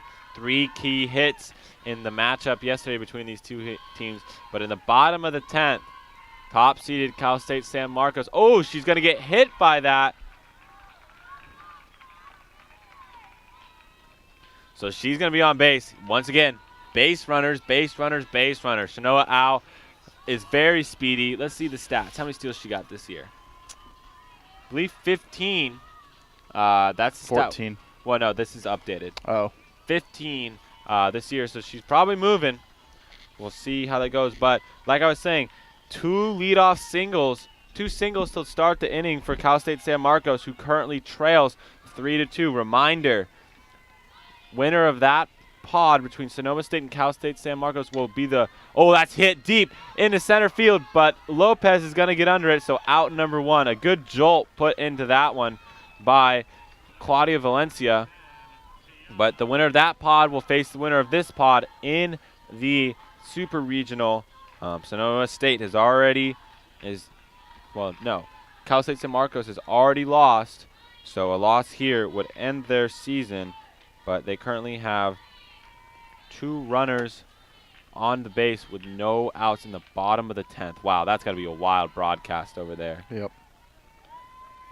But we got some good action going on over here. Kiana Abalera at the bat.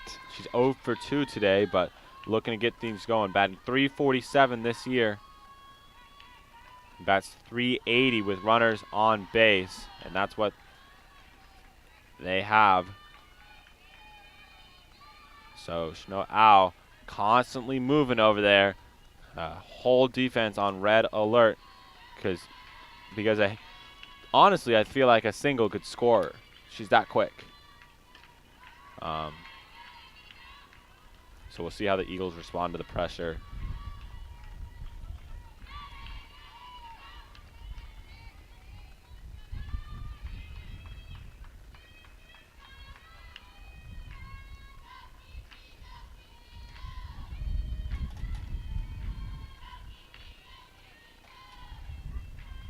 And the pitch from Entrup.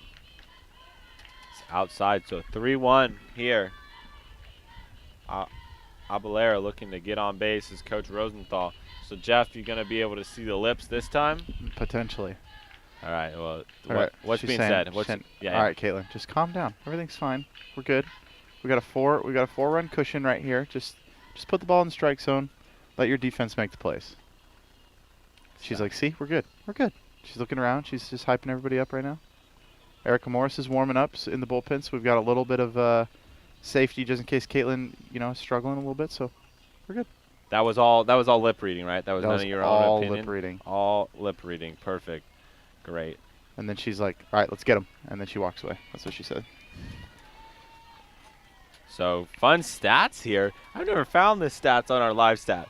So, wow. Leadoff batters for Cal State Dominguez Hills are hitting 600 right now. Wow. So that's unable to turn those into runs there it is. right There's now. There's a strike Entrup needed. There is. Count is full with 1 out.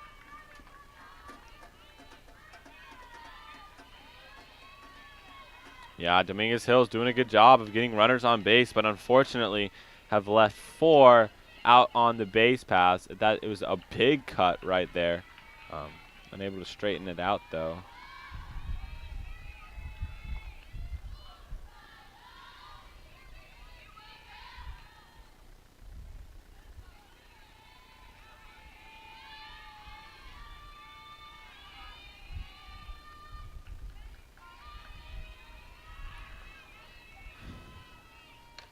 Oh, it is high hit, but over the fence. Another foul ball. Count is still full. On deck, Raquel Jaime. So do you like that screen better on our live stats, or do you like this one? I kind of like this one because it tells me. Where's the count, though? Up here. Oh. It's 3-2 and now. 3-2 now. What you going to do now? Walk him. Walk him.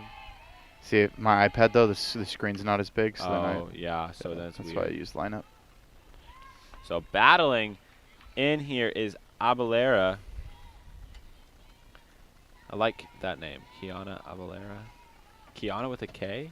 Is that normal? I have no idea. I don't know. I think it's fantastic. I don't know another Kiana. I don't either. They could do like Kiana with like a EY, but I like this one better. That's popped up, and it's going to be in foul territory. Heads up. I mean, talking about staying alive. Staying alive. Staying alive. Yeah, we got it. Staying alive. There we go. A little extra. So still 3-2. Don't know. I wish they told me how many pitches were pitched in this at bat. That'd be a fun stat, like 15 pitches. But that's hit hard at Riley Rohr, unable to field it cleanly. So runners on first and second. Huge chance here, getting to the heart of the order for Cal State Dominguez Hills. That'll bring up Raquel Jaime. She has a single so far today. It's 1 for 2 here.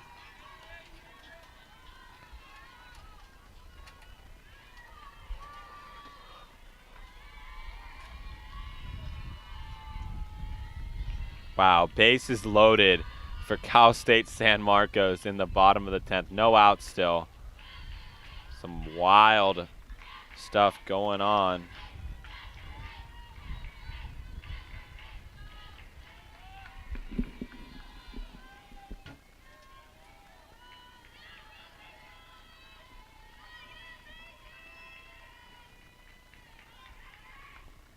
That one's hit into the air, but it will be foul.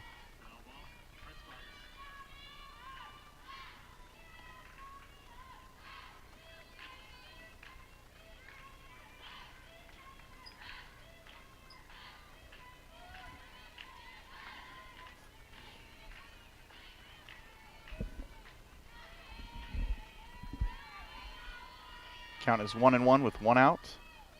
Ball's in the dirt, knocked down by Flatt. Base runners for Dominguez Hills were ready to go.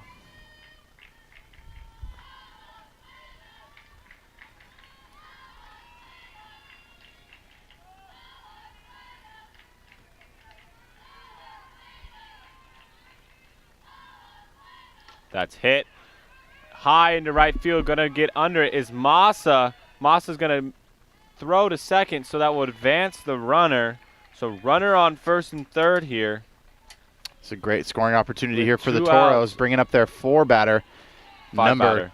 No, it's a 4-batter. Oh, is it 4? Yep, number Oh, 12, yeah. Amara Lebonogg. It's 2 outs. Okay, good. It updated. I was going to say.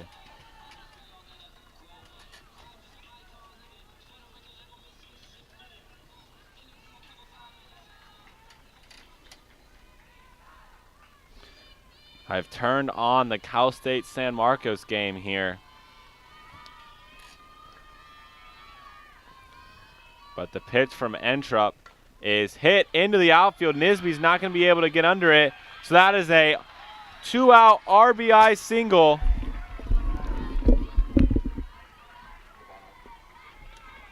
By Lebonogg. So clutch hitting here.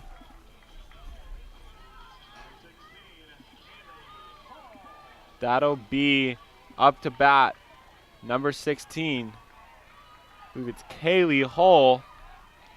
The big chance here to make the score.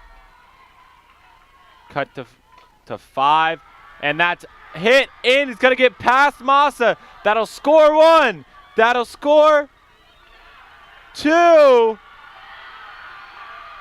5-4. So it's still a game, ladies and gentlemen. And Dominguez Hills has cracked Caitlin Entrup and made this a 1-run ball game here in the bottom of the 5th. And I believe that's going to bring in Erica Morris for the Eagles. We'll be right back.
All right, ladies and gentlemen, so live update. Just watched it happen.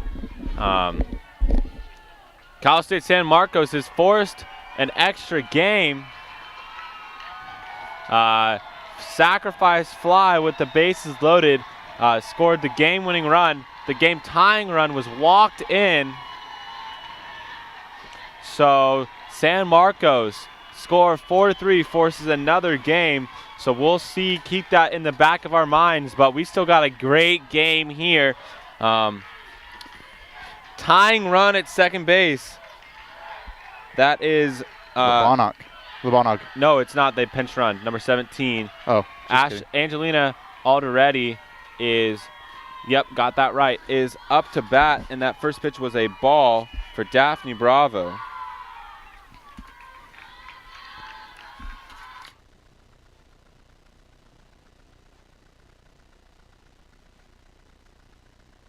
And that one's hit hard towards the bullpen down the third base side. You're not turned up all the way. There you go. There we go. Now we're turned up.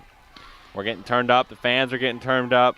We're ready to go. I saw a Toro fan on his feet just signaling all the fans to get fired up, and it's working. This Toros team is fighting back right now. Yep. With just two outs. They have brought 3 runs in this inning. Tying run on second base. That's a ground ball to Fairchild. She'll field it, throw down, and that's the end of the 5th inning. But not before damage was done. Oh, man. Toros have absolutely clawed their way back up. Score is 5-4. We will be right back for the top of the 6th.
And welcome back to the top of the 6th. Now pitching for the Toros, number 18, Ashley Wees, with an ERA of 2.33 and a whip of 1.16. Kendall Flatt steps up to bat. Looking to get the things going here for the Eagles and snap back after that devastating bottom of the 5th.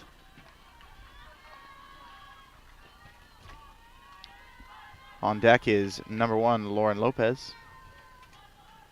No, it's Kai Nisby. My apologies. Yeah. Lauren Lopez batted hit hard, and Flatt's going to be able to beat it out. Unable to field it cleanly was number 7, Raquel Jaime. Raquel. I said Raquel. You said Raquel. You don't pronounce the Q. It's okay.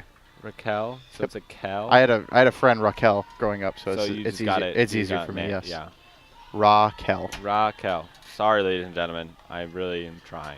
We're going to get a pinch runner for Kendall Flatt. I believe that's number 5. Yep, Megan Johnson from Turlock, California.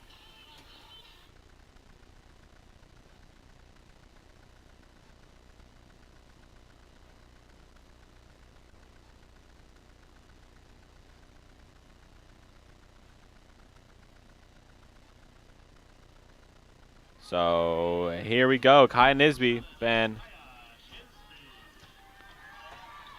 Yeah. What were you going to say? She's just been hitting. She's just been? Yeah. Kai Nisby been playing excellent all weekend. She's getting the start today.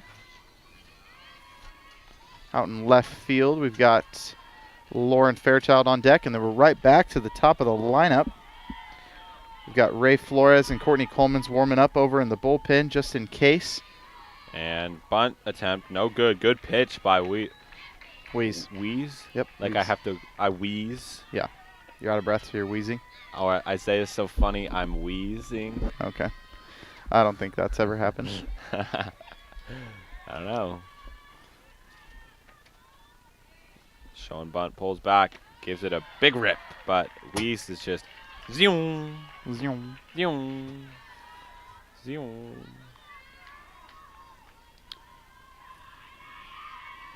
And we've got a timeout, switching the third and shortstop back.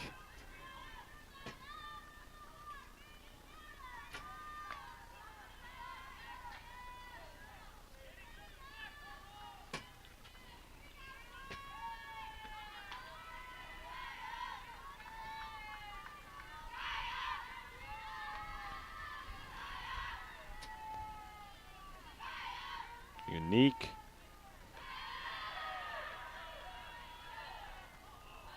And check swings that she didn't go around. Got to be a tough call to make for the officials. Right. Count is now 1-2. But they're closer than we are, so. Yep. I'm not an umpire. Therefore, I cannot make that call. Misses the bunt. That's a strikeout for Wheeze, her first of the day. And that'll bring up number 14, Lauren Fairchild.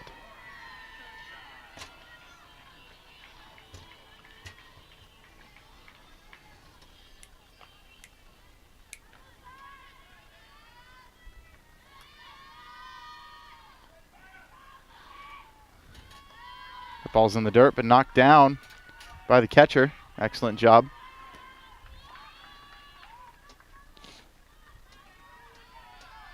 Beautiful day today.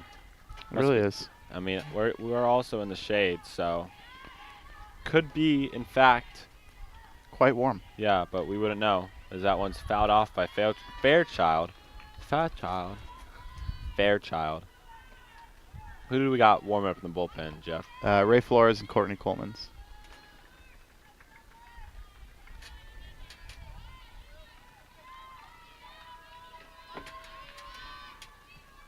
Who are the bullpen catchers? Do you know?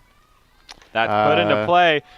And, gets past the outstretched glove of one Toro and unable to get it to second in time. So, infield single? Yeah? Yeah. I mean, that was a tough play to make. Bullpen catchers, by the way, are Danny Cole and Shelby Filer. Wow. Did you know that? Or I know one of them is Shelby Filer. I think the other one is Danny Cole.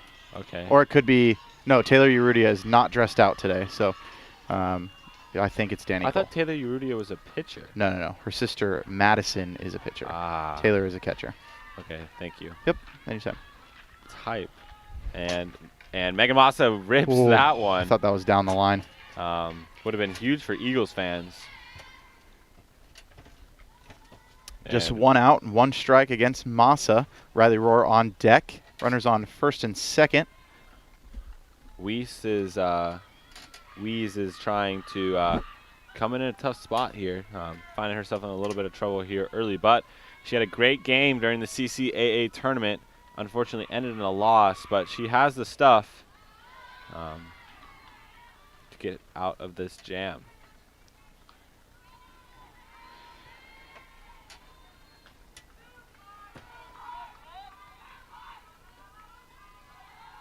It's the most runs I've ever witnessed scored in a game, Jeff. Like combined from both teams. 9. Yeah. Yeah. As they're going to talk it over. So bad lip reading. I don't Go. know. This one's too far away. I can't see. And I have no idea what the game plan is here. So. I'll attempt it. I think the catcher for Dominguez Hills, Maya Lopez, is probably just hyping her girl up. Oh, I thought we were doing Coach Rosenthal. That's why. I meant either. My bad. No, it's all good. I think Maya Lopez is just speaking some confidence into her pitcher. Be confident in her stuff, things like that. But I also, what do I know? Nothing. I wouldn't say nothing. I don't know how to pronounce names correctly. Pronounce names? Exactly. Yeah, no kidding. Sorry, I'm the pronunciation guy. I'm the looks guy. That's hit into left field. Darn, I tried to get that in before in the middle of a play, so you couldn't respond. Really funny. But that's out number 2. So that confidence booster worked. Got a fly out from Megan Massa. You got to see that one through the trees. 2 outs now, and that'll bring up number 33, Riley Rohr. Bad blood. Are they playing bad? Is there bad blood between Riley Rohr and Weiss? Maybe. Actually, probably not, but If Taylor Swift has anything to say about it. That one's hit hard, but that'll be caught by the center fielder. And the Toros escape unscathed. Yeah. And we'll be back for the bottom of the 6th.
All right, ladies and gentlemen, to start the 6th inning, bottom of the 6th, is Alex Davis. Alex Davis has not recorded an at-bat this game. That's because she's been walked twice. But this time we got Erica Morris on the mound for the Eagles, and that's strike 1. She's in the circle, by the way. I do that every freaking time. It's all right. Erica Morris having a good season. ERA 1.09. Her whip is not her whip and nay, but her whip. Wow. Is 1.02. That was. Just got to clarify for the fans at home. And that's rocked, but a little under it. And Lopez able to get it. I thought that one was going yard. Alex Davis, not necessarily known for her power. Only 1 home run this year, but she had me convinced with that swing. Now batting for Cal State Dominguez Hills is number 13, the catcher, Maya Lopez.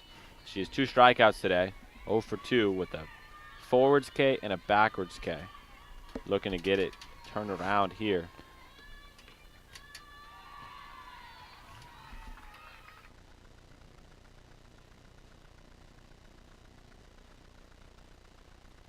And we've got ball 1 there.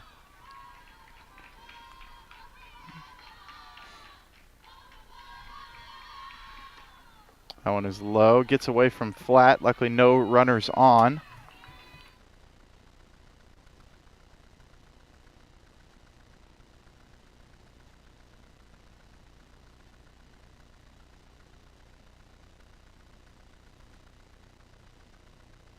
And, whew, yeah, Jeff, I accidentally muted Jeff, but he said, good thing nobody was on because the Toros would have definitely taken advantage of that. Because that pitch is strike 2. Morris being aggressive here, attacking the batter. It's 1 ball, 2 strike on. 2 balls, 1 strike. Yep. Sorry. On Maya Lopez. There's strike number 2. So Lopez has a 2-2 count now.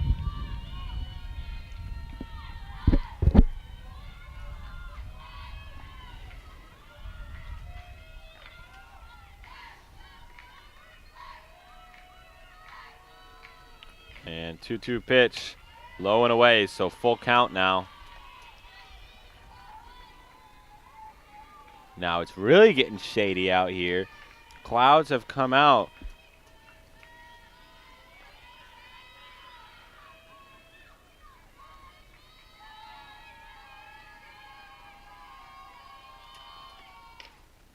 That one's hit hard. Grabbed by Sprinkle knocks it but down. Gonna beat it out is Lopez. So runner on with one out here. Trailing by one. It's a difficult spot for Sydney Sprinkle, but you know, good knockdown. She's got to lay out for it down the line. Prohibit the double.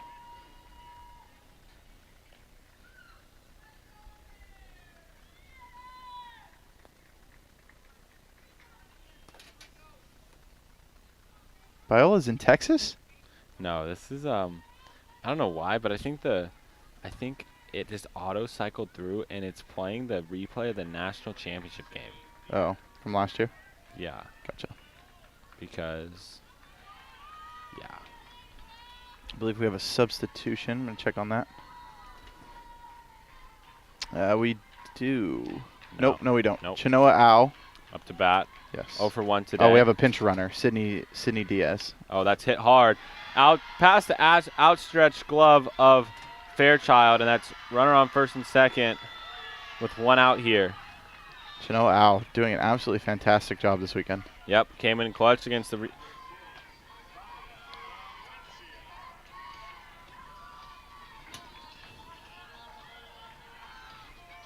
So top of the order, Claudia Valencia been quiet so far, 0 for 3, but you know, she's talented, so anything can happen with the swing of the bat.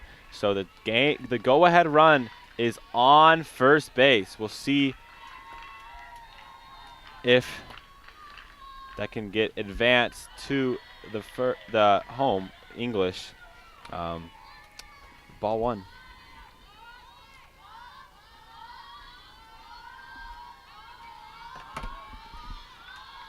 Wow, Jeff, we have 180 viewers right now. Wow. It's a peak. Thank you for joining us here. Ball's outside, 2-0.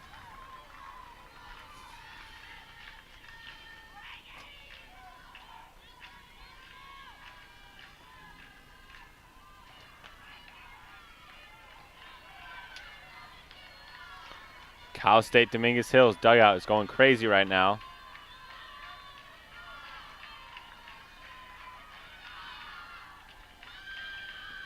And thought about it, and that'll be called a strike. So 2-1 here. Claudia Valencia thought about swinging, held back on it.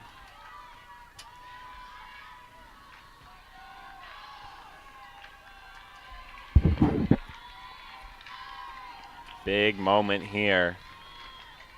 Go ahead, run on first base. Tying run at second, and that gets in on her hands for a foul. So 2-2 count now.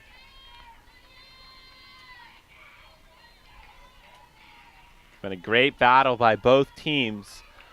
It's been some fantastic softball. It's just a shame that one of these teams are going to have to come out behind. That one's tapped up, caught by Fairchild. So could that have been an infield fly? Jeff, I have no idea. We had that conversation yesterday with some APU players. I don't know what the rule is for softball. I have no idea. Oh, you weren't here. It was Christian and I. Yeah. Christian and I. Because think about it. Lauren Fairchild could totally drop that on purpose, throw to third, and then and then second for a double play. Yeah, exactly. And then we're going to have a mound visit by Coach Crystal Rosenthal. We're going to have a circle visit.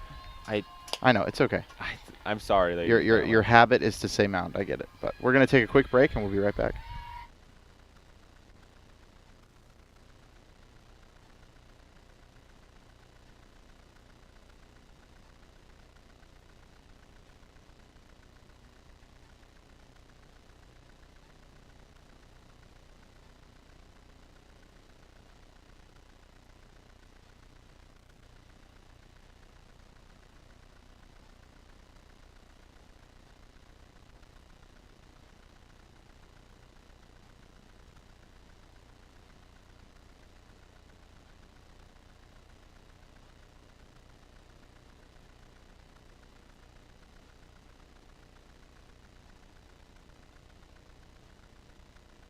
All right, ladies and gentlemen, after that circle visit, Kiana Abalera is going to step up to the plate, currently 0 for 3 today.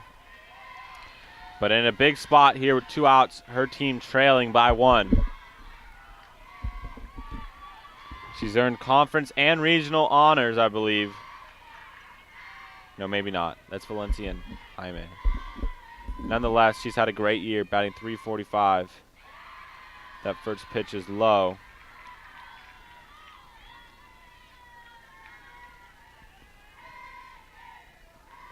We're gonna fact check that.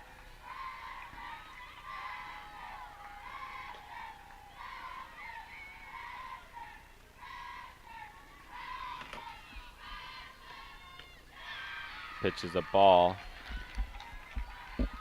2-0 with 2 outs. Runners on first and second.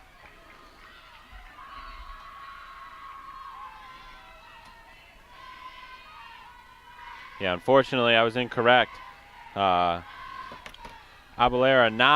did not receive any CCAA or West Region honors, but still put together a great season, batting .351, and that's put into play. Fielded by Sprinkle. Oh, deemed foul. Oh. Gonna reset, but now has a strike against her. Yeah. So like I was talking about, Kiana Abalera, 4 home runs, 2 triples, 16 doubles, .515 slugging percentage, only 14 strikeouts. So great season in that 2 spot for Abalera as she looks to potentially drive in the go-ahead run and the tying run. 2-1 count here against Erica Morris. And count is now 3-1.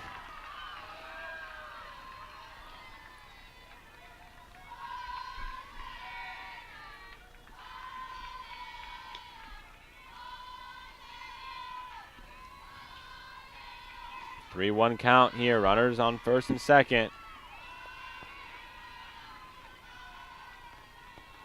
Both teams battling for a berth to the Super Regional. That pitch is hit hard at Riley Rohr. Fields it, throws out into first. And an out at first. So Eagles able to get out of the inning. Cal State Dominguez Hills had 2 runners on, but unfortunately unable to get at least 1 home. That will send us to the top of the 7th, where the Eagles will want to get some more insurance runs. Cal State Dominguez Hills is not going away just yet, and you'll be sure that they will put up a fight here in the bottom of the 7th after the Eagles get some bats. But we'll be right back. Excited for this final inning of play, potentially, maybe extras, but who knows? We're here for it. We'll be right back.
All righty.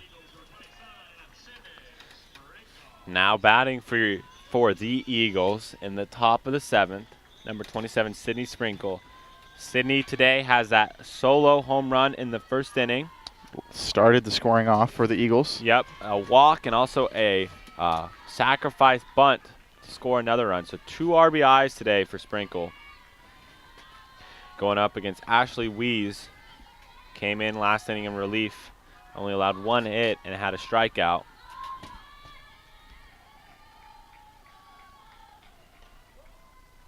Next pitch is a ball, so 2-0 count for Sprinkle. Looking to get on base. She will be followed by Namath. Gosh, and Robinson. Just going to stop speaking. 3 balls now, no strikes against Sprinkle, so we're expecting to see a take on this next pitch. Weeze is going to have to sneak one in there for a strike. And or just overpower her, too. She's got that stuff, too. She'll figure it out. 3-0, right? There it is, ball number 4, and that'll bring up Missy Namath. So we've got a runner on, a leadoff runner with no outs. Eagles looking to extend, and we're going to get a pinch runner for Sydney Sprinkle. That looks like number 17. That is Jasmine Gorman. Missy Namath stepping up to the batter's box, looking to make things happen. Now Coach Rosenthal is going to talk it over. Jeff's going to take a second. He's going to attempt a lip read, and then we'll be back.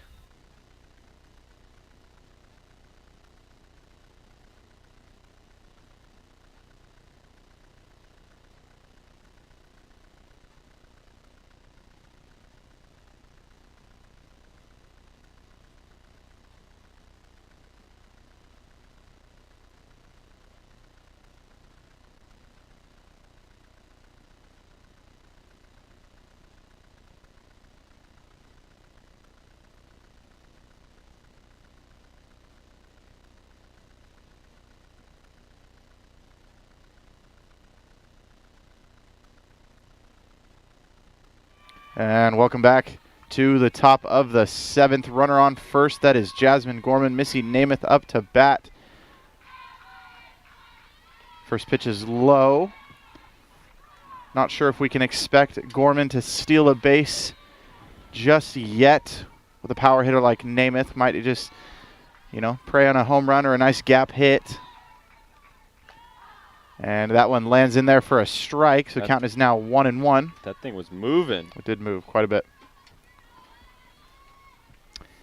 Ashley Weeze in relief, like we stated earlier, for Olagi. Olagi had an absolutely excellent tournament.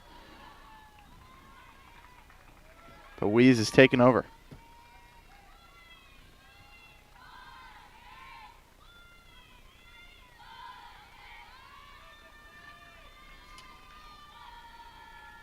Swung on, hit hard. There it is. To left field, gets through. Takes a hard skip, gets past Claudia Valencia, and that will be an RBI double for Missy Namath to extend the lead to 6-4. Jeff's going to go update the score for us. Mid-inning scores. Shout out to Jeff for taking that over for me this game. And there's going to be a conference at that circle. I corrected myself. We'll be right back.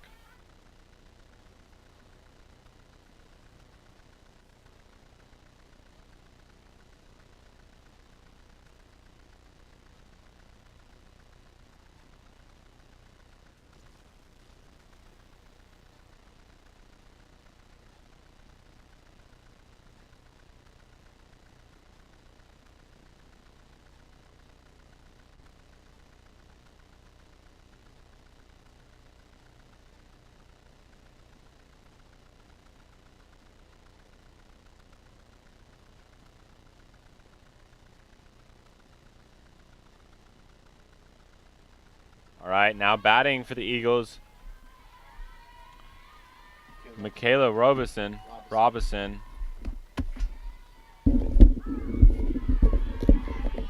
Mia Saucedo pinch running for Missy Namath, I see.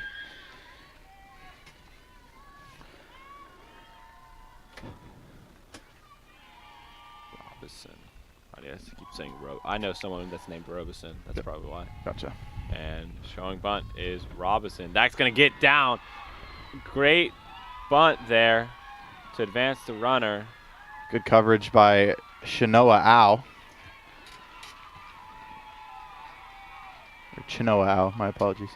So sad. My computer is at 10%, Jeff. Well, I got my iPad and we got the charger for it, so we'll be fine. So with a runner on third and just 1 out. Lauren Lopez with a runner in scoring position. And we've got another quick switch, shortstop and third baseman for some bunt coverage. Lauren Lopez known to lay down a bunt and take off.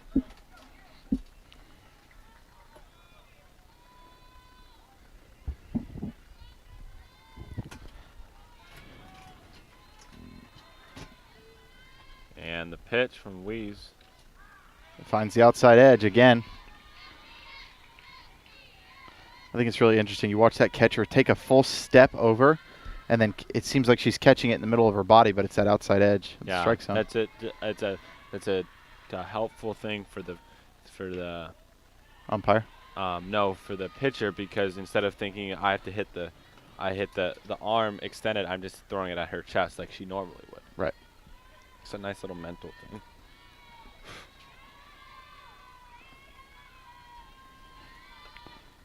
Things outside, so 2-1.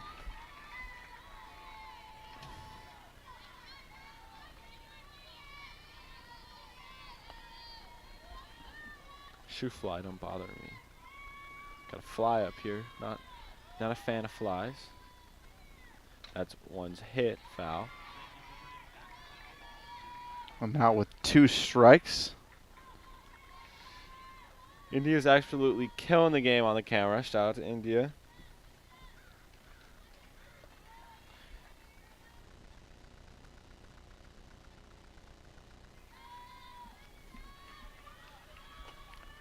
So battle here. And ball 3. Count is now full. Yep. Thank you for joining us, ladies and gentlemen. It's the top of the 7th. Been a kind of back and forth matchup. Concordia has been in the lead the entirety of the game, but Dominguez Hills has had bunches of scoring. And that's a strikeout for Wees. That'll bring up Ashley number Wees. That'll bring up number 11, catcher Kendall Flatt.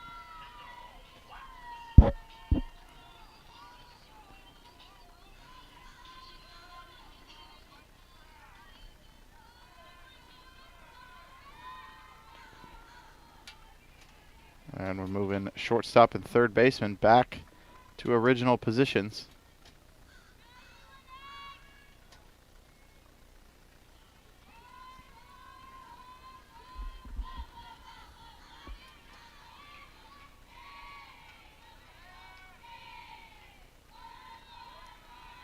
That pitch is low and inside for ball number 1.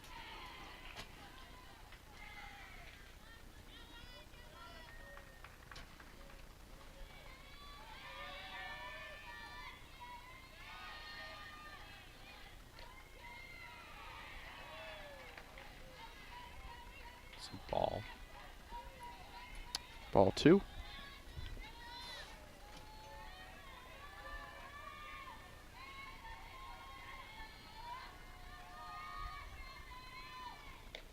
There it is, strike 1. Count is 2-1 with 2 outs. Kaya Nisby on deck.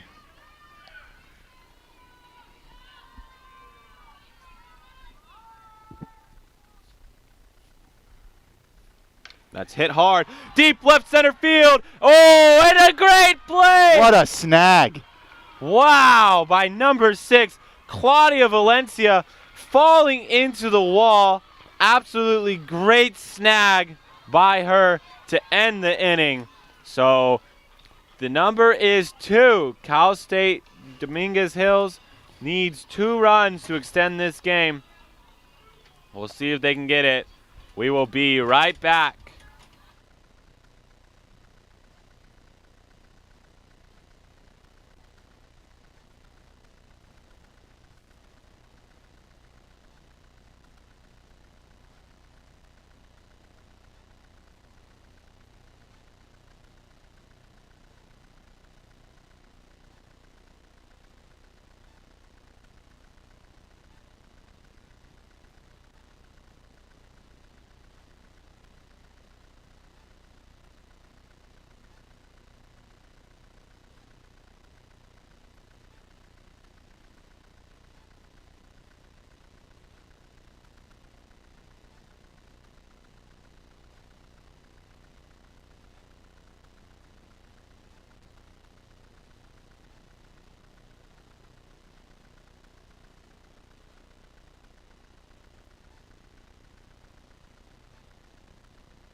Okay, ladies and gentlemen, 7th inning.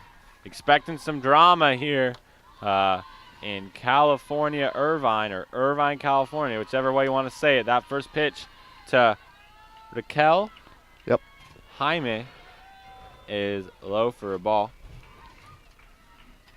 She is 1 for 3 today with a single. Looking to get things going for Cal State Dominguez Hills. That pitch is low and in the dirt by Erica Morris, still in the circle.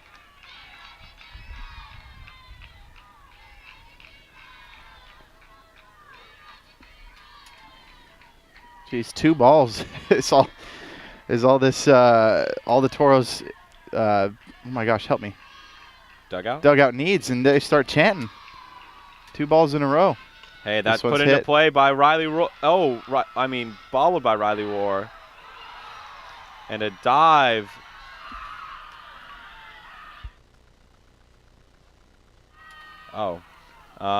Yeah. Unable to be fielded cleanly by Riley Roar. I can't tell. Oh, she's safe, yeah. It's a good call. Great call by the umpire. We're checking it out, having our own kind of instant replay. Yeah. That was a great dive there from Raquel Jaime. You guys want to have an instant replay? Oh, that's hit back up to Erica Morris. They'll get 1, but not 2. So Amara Lebonogg. Lebonogg. It's all right. Amara Lebonogg is safe at first due to fielder's choice. Erica Morris will throw that one down to second, and that'll bring up Kaylee Hull, the first baseman, number 16, with just 1 out. I was going to say, you want instant replay, take your cursor, drag it back to the play you want to see, and then you can get it. Unfortunately, we don't have the capabilities to do that. That would be cool, though. Maybe one day, right, Jeff? Yeah, to throw it up on the stream. Yeah. One day. Where was I?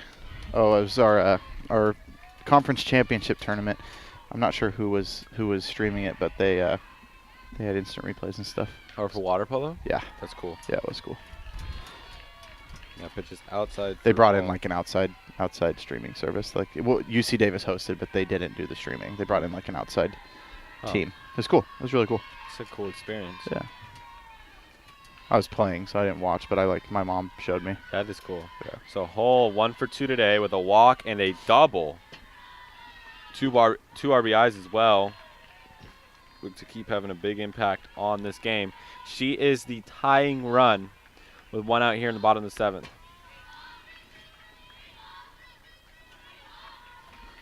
So 3-0 count.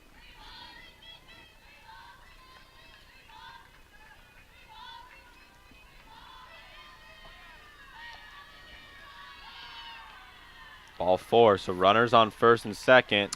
4, yeah, that was a 4-pitch walk right there. Runners on first and second. Tying run is on first with just 1 out. We'll have a quick circle meeting by the infield. We'll be right back.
All right, ladies and gentlemen, pinch runner on first base, number 26, Caitlin Sturm.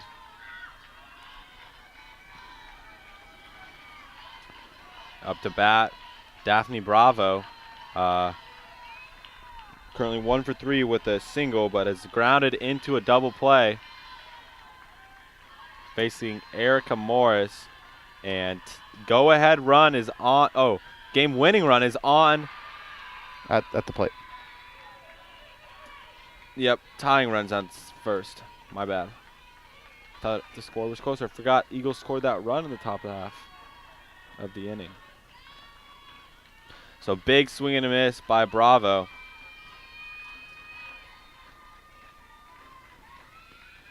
And again, 0-2 count on Bravo.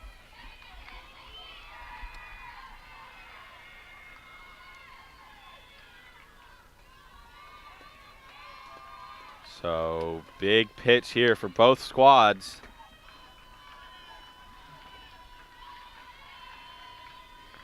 And it's fouled. So Bravo's battling.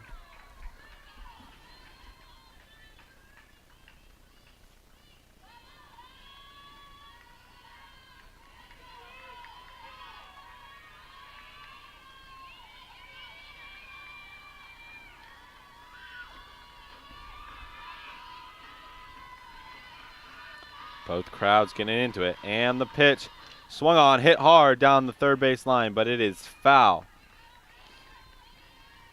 So Bravo.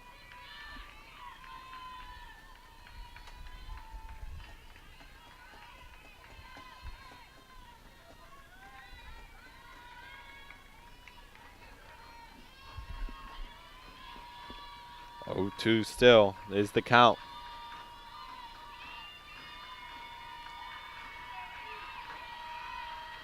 The pitch is low again, trying to get her to chase after it again, but still 1-2 count. Bravo wisely lays off there.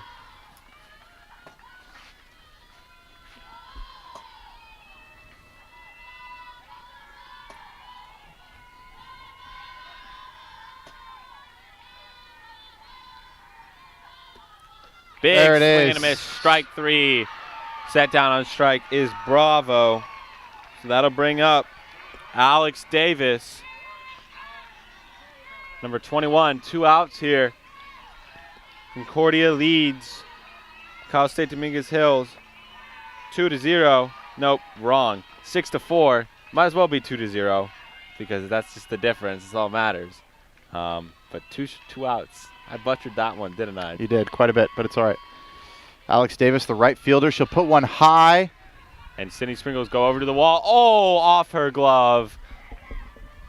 And another chance for the Toros. 1 strike here.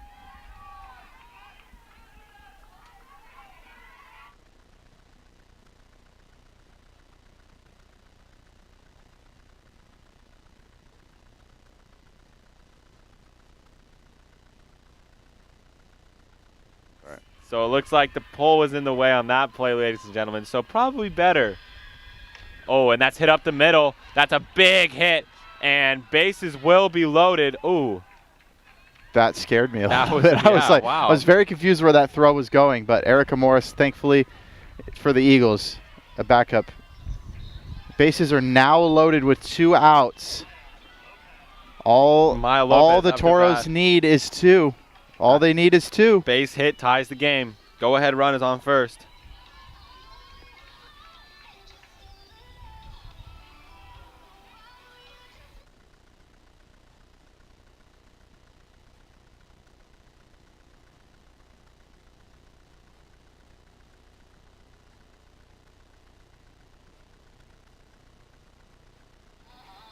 Some just pep talking by the Eagles team.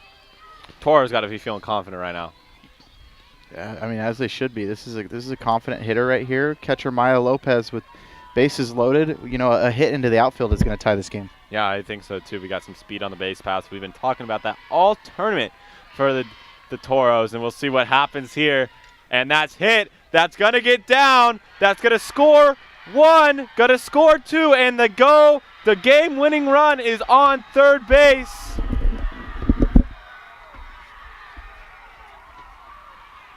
So clutch. 2-out single by, that was, yep, Maya Lopez. Big hit. 2 hits in her last 2 at-bats to tie the game at 6. And Coach Rosenthal for Concordia is going to come out and have a talk with her team.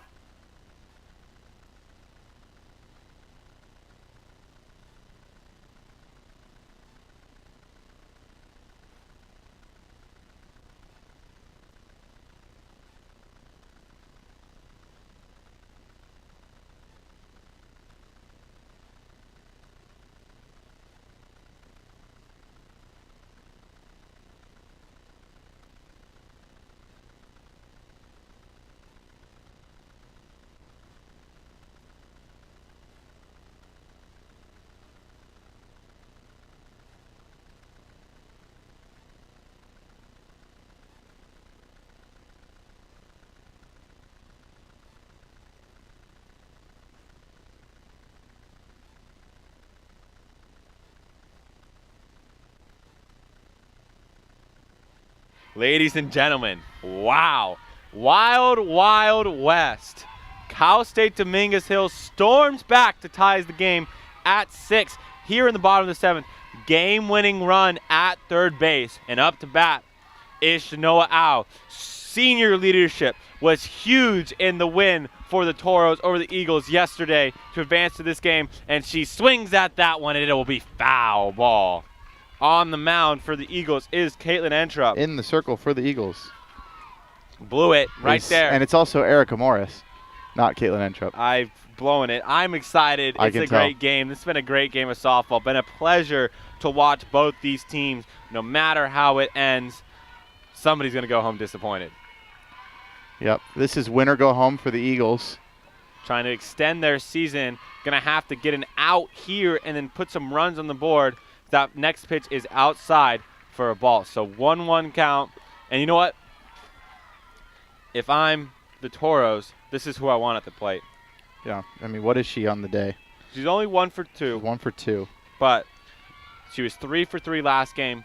Some clutch hits in that game to knock the Eagles off in the first place. And that pitch is outside. So 2-1 here.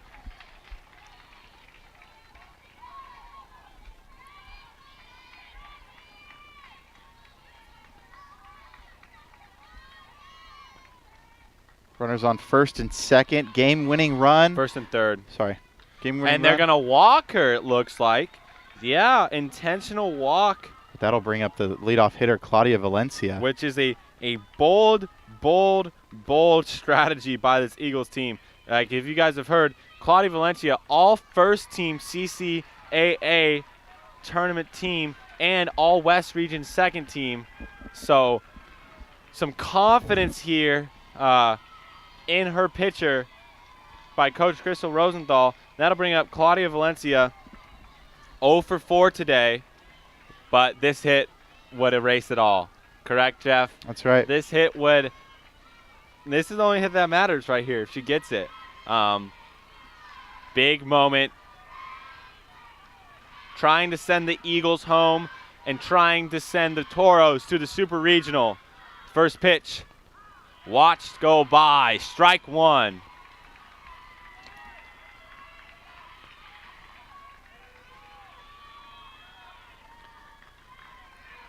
Alex Davis on third. Would be the game-winning run for the Toros. Gets her sign. Sets. Delivers. That's put into play. Caught by Lauren Fairchild, and that will end the inning, but not before the damage was done. Tie game. It's free softball, ladies and gentlemen. So, some great 0-0. 0-0. Going into the bottom, or excuse me, top of the 8th. Top of the 8th, extra innings.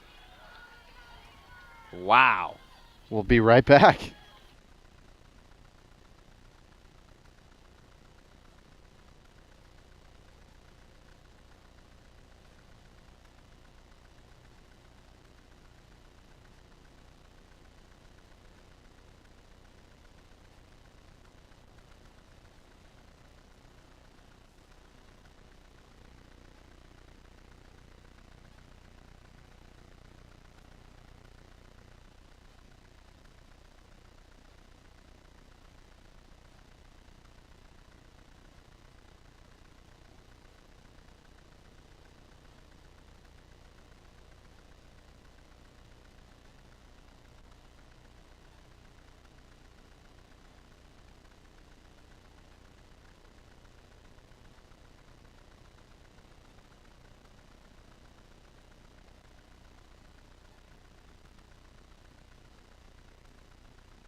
Okay.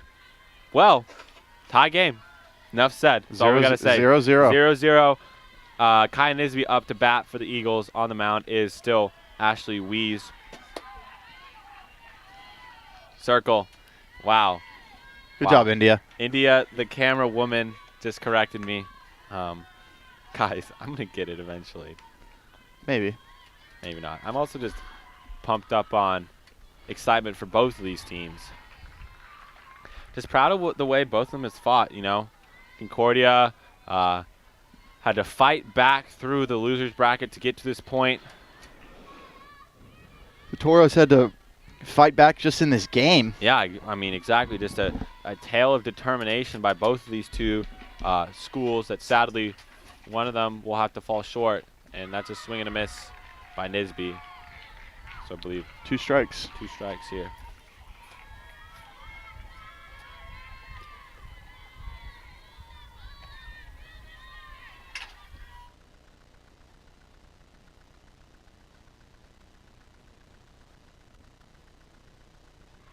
And the pitch.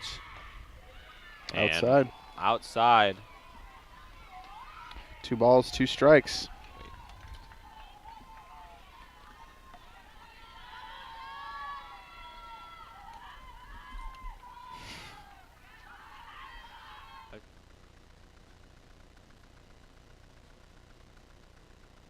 And the pitch. Swung on, miss, strikeout. Ashley Wees, she's wheeling and dealing right now.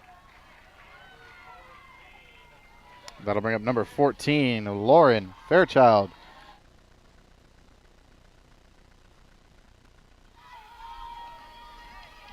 Lauren Fairchild has 2 hits today with 2 RBIs. We'll see if she can keep that going.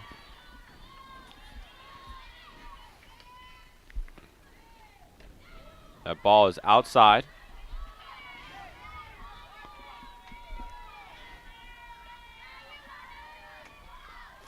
Due up next is Massa, and then Roar, Sprinkle, if need be. And that's swung on and will be foul. Oh, clank. Ding. Dang. I think it was a little ding. Like a gong. Gong. Gong. We got it. Yeah? Yeah, we got it. All right, good. Yep. Sweet. Count is 1-1 with 1 out.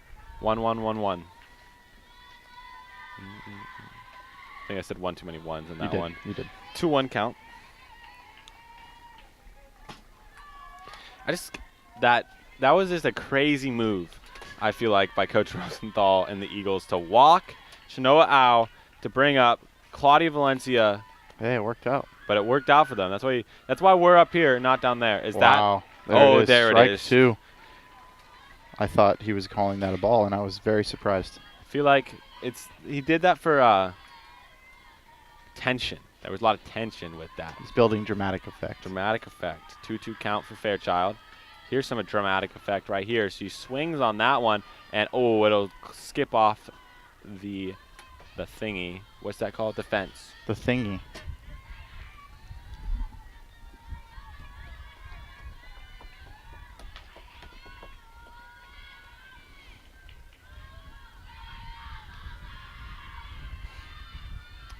So 2-2 pitch. Weiss looking for another strikeout. And that's put into play, but line straight to the first baseman. And that's 2 outs, bringing up Megan Massa to get the 2-out rally started for the Eagles. So the Eagles are known for their 2-out rallies. We'll see what they can put together.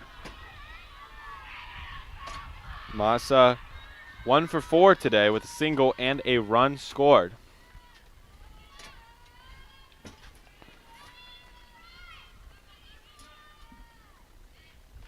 That one's in the dirt.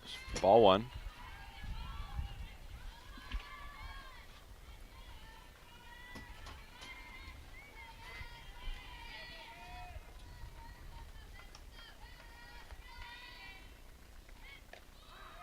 That's a strike. 1-1.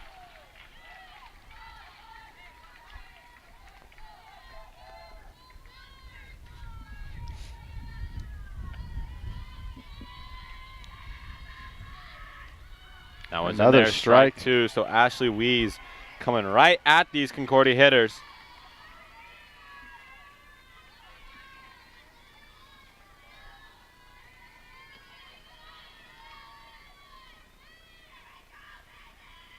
And the pitch.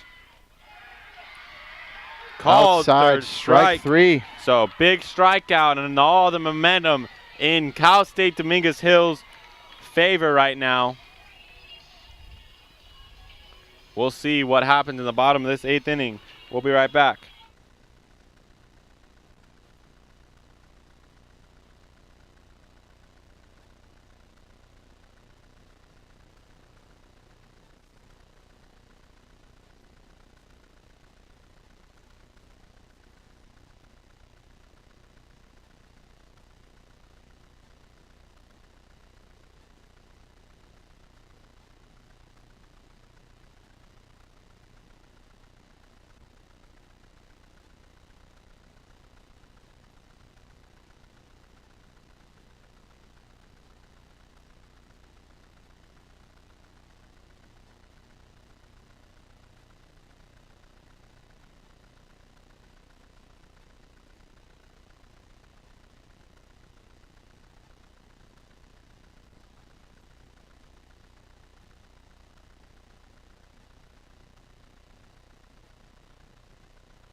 And now batting.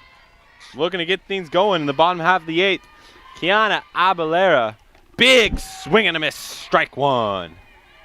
That was a game-ending swing right there. Now pitching for the Eagles, number 20, Courtney Coleman. Ooh, in the circle.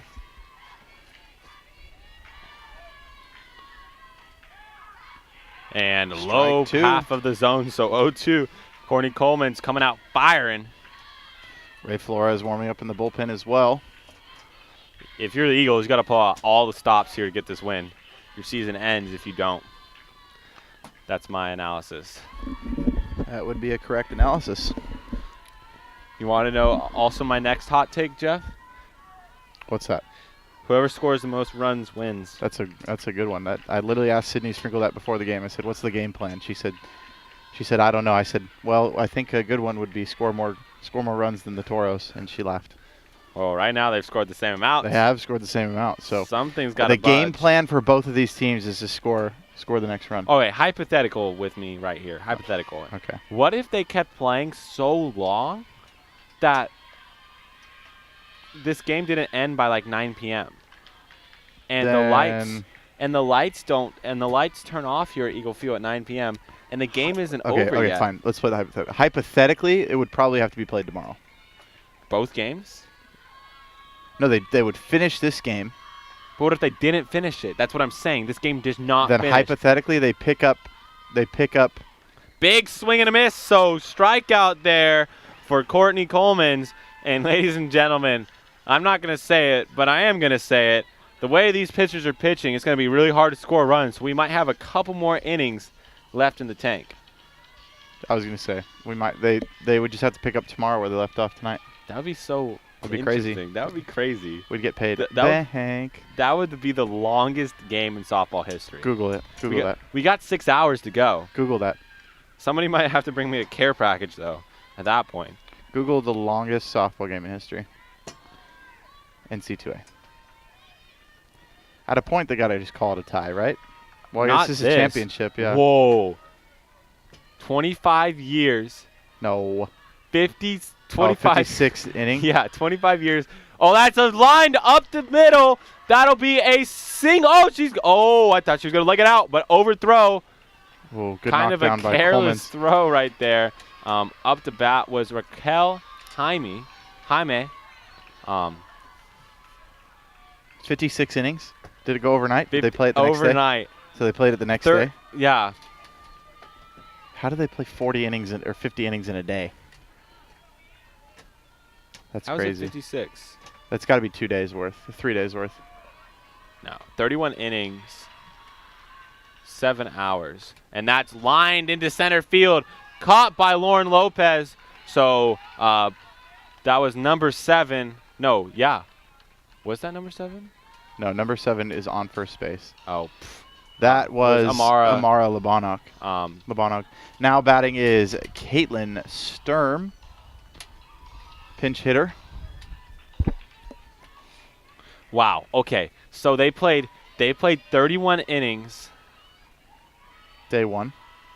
Just 1 second. That's a ball. 31 innings, and it was a 1-0 victory. Lasted until after midnight.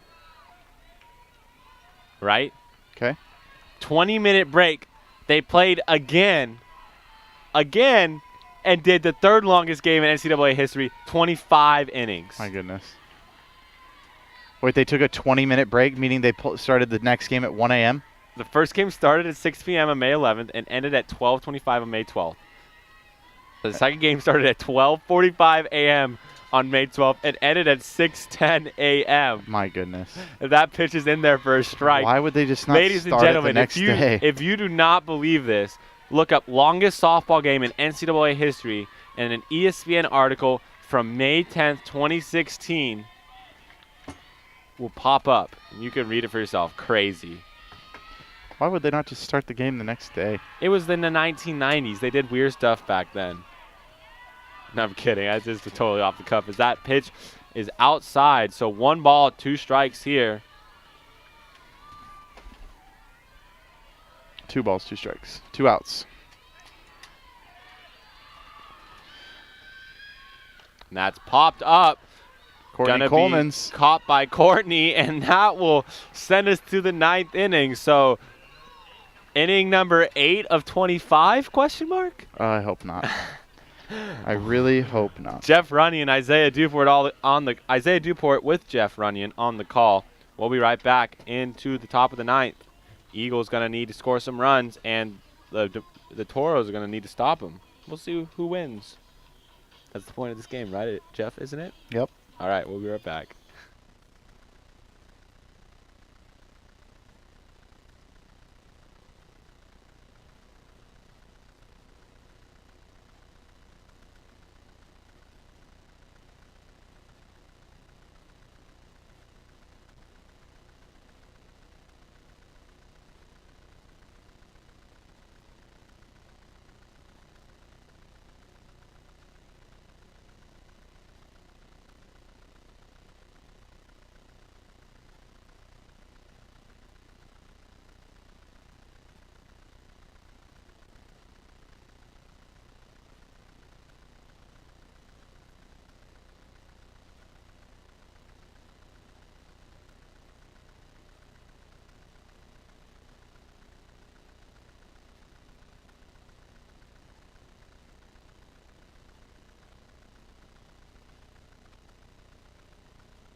All right, welcome back, ladies and gentlemen. Up to bat for the Concordia Eagles is number 33, Riley Rohr. She is 1 for 4 today with 1 run scored and a strikeout up against Ashley Wees still. That first pitch catches the outside part of the plate.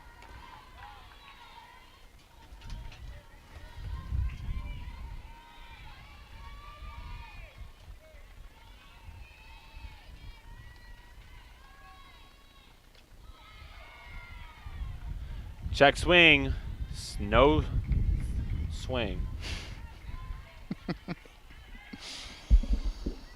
Breathe, Isaiah, breathe. I'm still reading this article. It's just insane to me. She almost hit that same pitcher. So we were talking during the break. I read the article. That pitcher pitched 56 out of 60 innings as that pitch is a strike. 56 out of 60. Did not give up an entire earned run both times and lost one of the games. And she almost hit a walk-off home run. Wow. What do you mean But almost? Was it? It was robbed. Wow.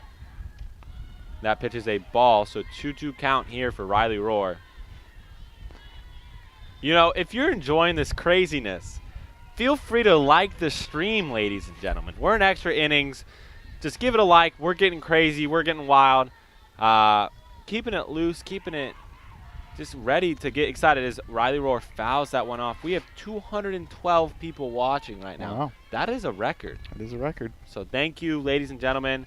Our most liked stream this tournament has been 25 likes. So let's see if we can beat that. I think we can. What are we at, 19? Someone just unliked it, I think. Oh. Oh, yeah. Oh, we're at 21 now. Okay. So that pitch is a ball. So 3 balls, 2 strikes for Riley Rohr, the leadoff hitter of this inning for the Eagles.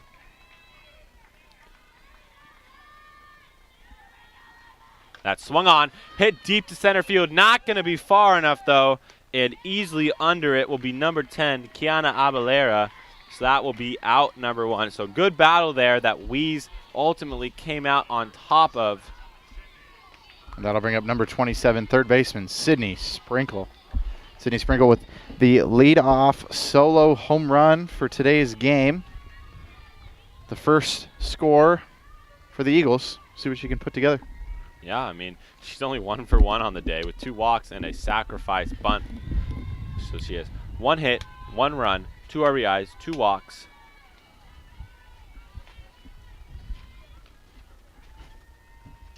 First pitch was a ball. Second pitch is called a strike. On that outside edge yet again. Next up for the Toros will be Bravo, Davis, and Lopez. And swings at that one, but fouled away.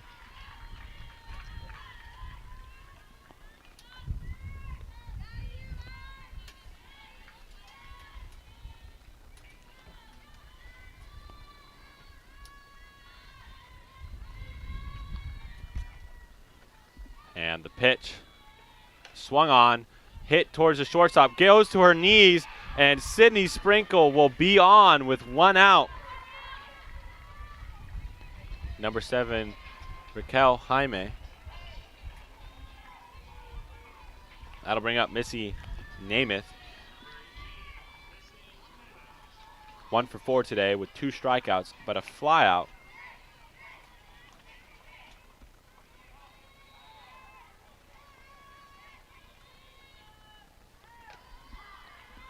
That's a strike.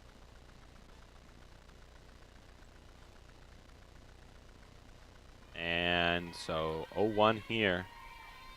Weiss with 4 strikeouts already in her appearance in relief. That second pitch is a ball, so 1-1.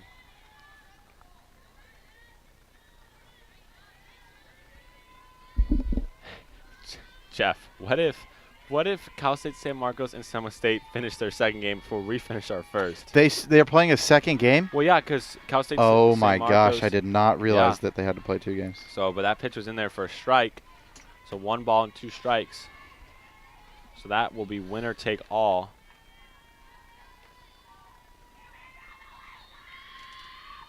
That pitch is low and outside. Count is 2-2. But Cal State San Marcos is not pitching their ace. She was, don't know her name, but I believe she's CCAA Player of the Year. So it's somebody else on the mound for them as Namath wants to shorten her swing right here. Puts that one into play. Fielded cleanly. Going to try to get 2. And barely beats the throw is Namath at first. So almost a double play. Something I said I've never seen before in softball.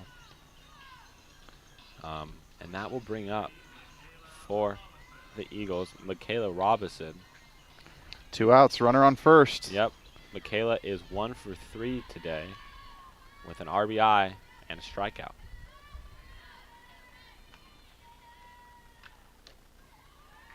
Good spot there, but it's out of the zone. So 1-0 count here for Robinson.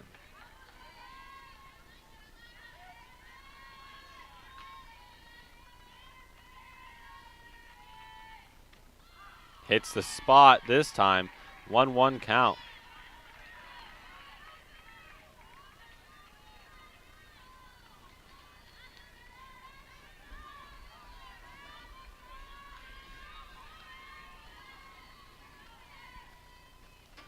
That swung on, but foul.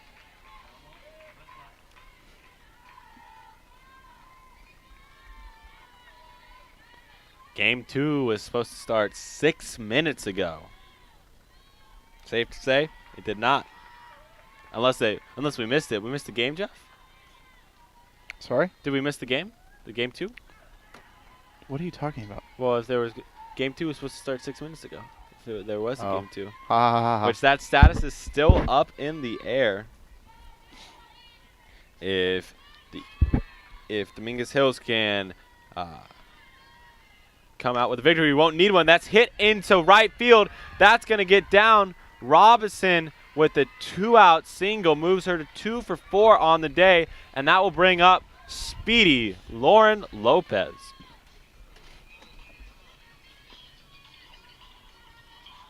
That's only the 4th hit Weiss has allowed in relief here.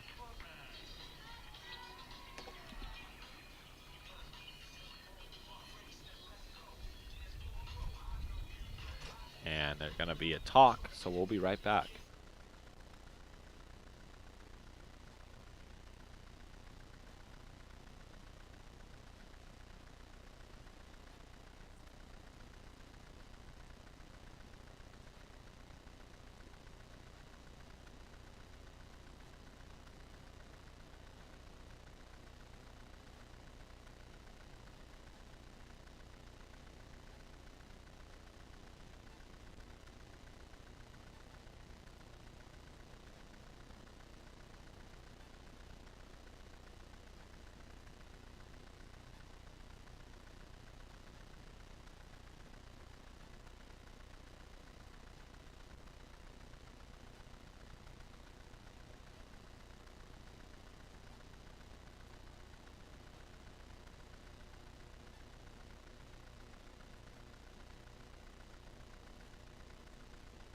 All right, ladies and gentlemen, last time it was Lopez versus Weiss.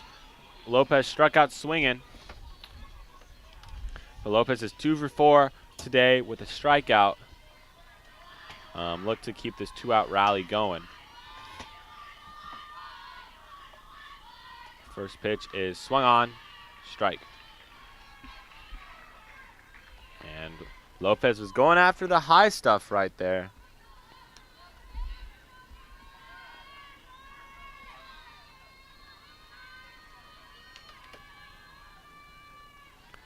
Weiss delivers. Swing and a miss. So Weiss in full control here with runners on second and third in this tie game in the top of the 9th. I just realized we also have a pinch runner, Shelly Falk, on second for Missy Namath. A little bit more speed out there on the base pass. Next up would be Kendall Flatt, but we'll have to see how this 0-2 pitch is. That swung on and fouled back, so staying alive. Staying alive is Lauren Lopez. Yep. What are you wanting me to do right now? I'm just looking at your facial reactions. Gotcha. I wish the people at home had an idea of what you look like when I say things. Gotcha. Because it's comical to me. And she wisely lays off that one. So 1-2 here.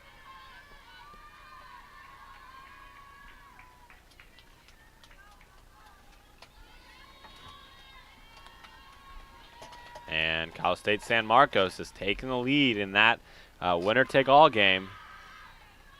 1-0 on the bottom of the second.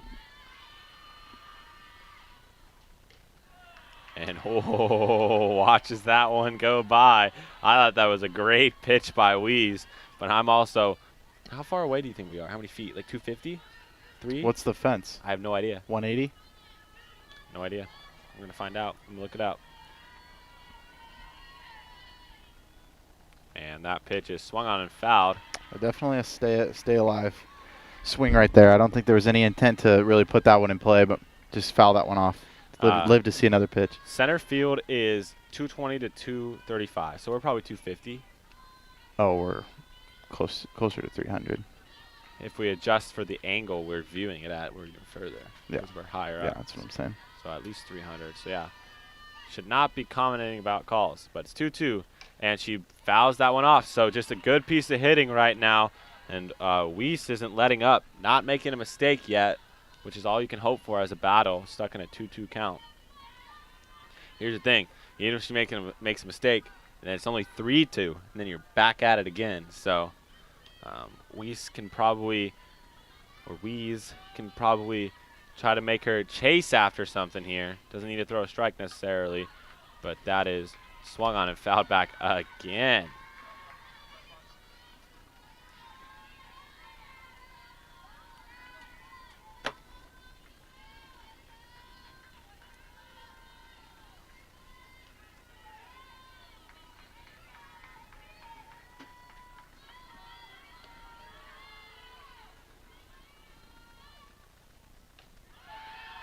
She watches that one go by. There it is, full count. Full count. There was a 5.5-hour game in 2017, Jeff. We've got to get, no, we're not close. We're at 3 hours. So 3-2 pitch. Payoff pitch here. And it's there. And it's high. So Lauren Lopez forces a walk. And that will bring up Kendall Flatt. Woo! Kendall Flatt, so far this game, has not had a hit, but she has had some hard hit balls to the outfield. She does have a walk. So high, intense moment. Man, that battle really paid off for Lauren Lopez as she got that ball 4 finally. But got to give it up to Ashley Weiss. Yeah. She's done an absolute fantastic job. And I believe Coach Jim Meyer. Mayer. Is it Mayer? It is Mayer. Darn. Meyer. It's all right. It's okay. Well, Coach Mayer is going to come to the mound and just pep talk his team. We're going to take a break.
And welcome back after that short meeting. Now batting, number 11, Kendall Flatt.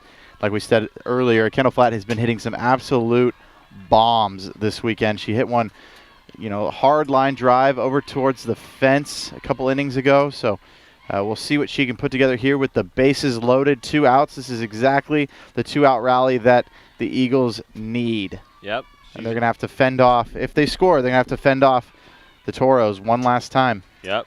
Which is going to be hard to do with the way the Toros are hitting the ball and who's coming up next. Due up next for Toros is Bravo, Davis, and Lopez. They've been playing very well today. And Flatt waits for the pitch, puts a swing in that one, and that's going to go off of the glove of That'll the score pitcher, Falk. and that will score Shelly Falk. Wow, tough break there for the Toros. Ball hit right back at the pitcher. Ashley Weiss unable to snag it, and that will put the Eagles up by 1 run, 7-6 here in the top of the 9th. But I don't think the craziness is over, ladies and gentlemen. We still got 4 more outs total. So pinch hitter for Kaya Nisby will be Shelby Filer.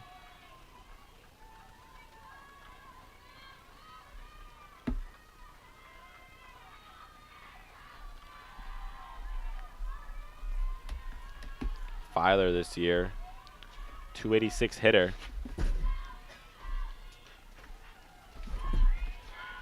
As that pitch is outside.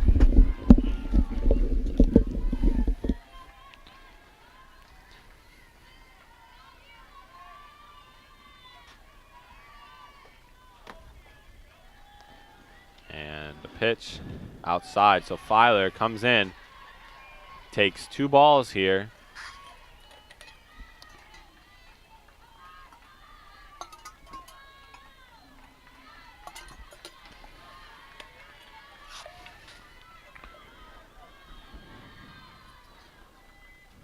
And ooh, big Fouls that one swing, off. but foul. Base runners running on anything. 2 outs.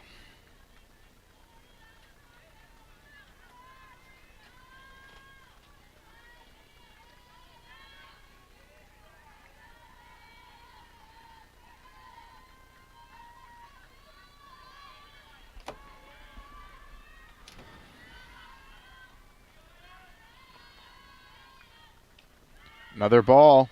Count is now 3-1.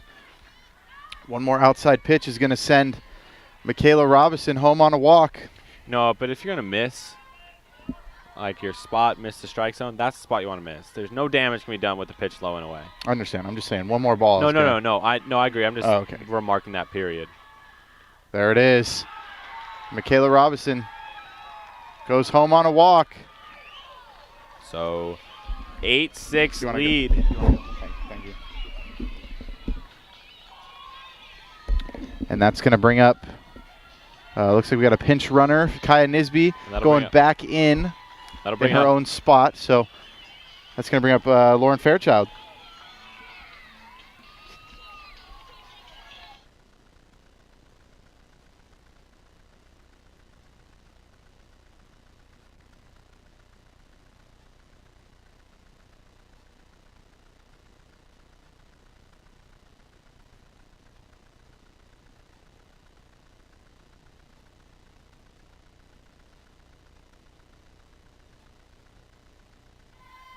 And Lauren Fairchild steps into the batter's box, takes a hack at the first one, fouls it off.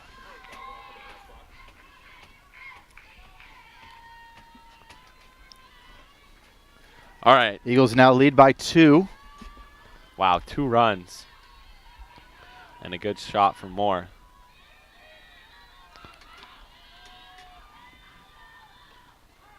Good pitch there for Weeze, and that'll be 0-2 on Fairchild. 2 for 4 today. Looking to get hit number 3. Crazy. 5 at-bats. And that's put into play, but a weak grounder to first will get the out, and but not before the Eagles can tag on 2 more runs. Wow. Great game. Excited for the potential finale to this game. But Dominguez Hills has something to say about that first. We'll see what they can do here in the bottom of the 9th. We'll be right back.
Okay, ladies and gentlemen, not going to lie. In the 7th inning, we were in the same exact spot.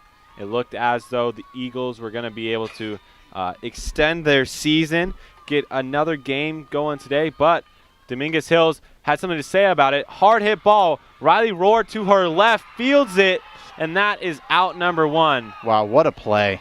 Great stretch from Shelly Falk. Great. I mean, that came down to a millisecond from Riley Rohr. Excellent play. Oh, Falk's on. Oh, Falk. Yeah, Falk's on first. Staying in. They already used the pinch runner for Missy Namath, so they have to make a substitution now. Things you learn. Yep. But hats off to Daphne Bravo coming out aggressive. I like that. It's a great thing you got to do. Be aggressive. Now batting is Alex Davis. She has 2 walks and a hit today as that first pitch from Courtney Coleman goes by for a strike.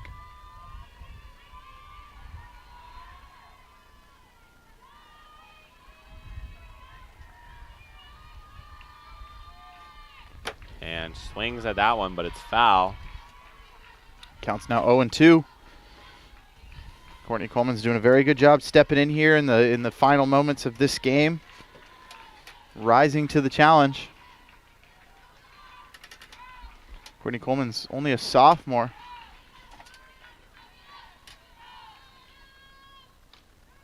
Swings at that one again. 0-2. It's Alex Davis.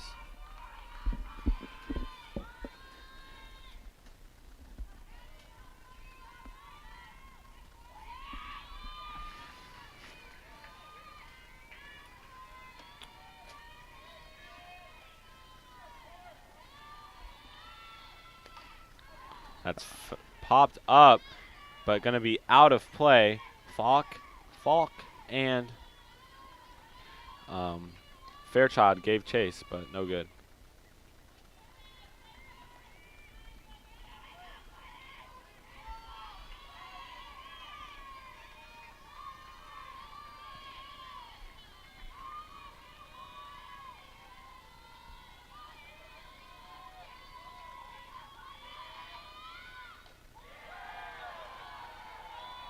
And Eagles fans thought that was strike 3, but it was not.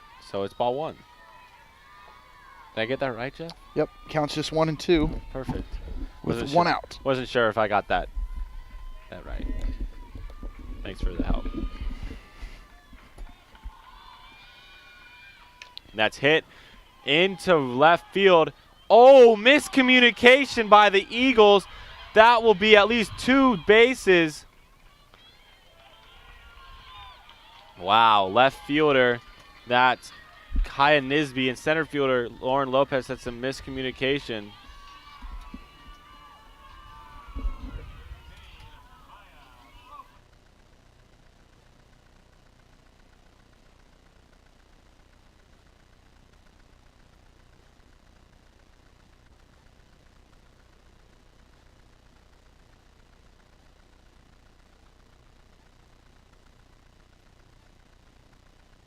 That pitch is low and in the dirt.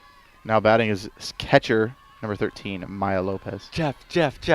There's 240 people watching and 41 likes. Oh, we're killing it. Wow, we're killing the game. Thank you all for being here. That's rad, guys. And that's a strike. You guys have just amped up Isaiah to the max. Woo! Maya Lopez, 1-1 count. She is the tying run to extend this game. That's right. They don't get 2 runs, game's over. Yep. Oh, that's hit into the glove of Riley Rohr. All the Eagles need is 1 more to send them to game number 2 in just 30 minutes after this one. But now batting is Shanoa Au. She got that intentional walk there. Was that in the 7th inning? Yeah, 7th inning. She was intentionally walked to fill the bases. So let's see what happens here if they go at her. That pitch is on the outside corner for a strike. So the Eagles 1 out away from making this season a 1 game longer.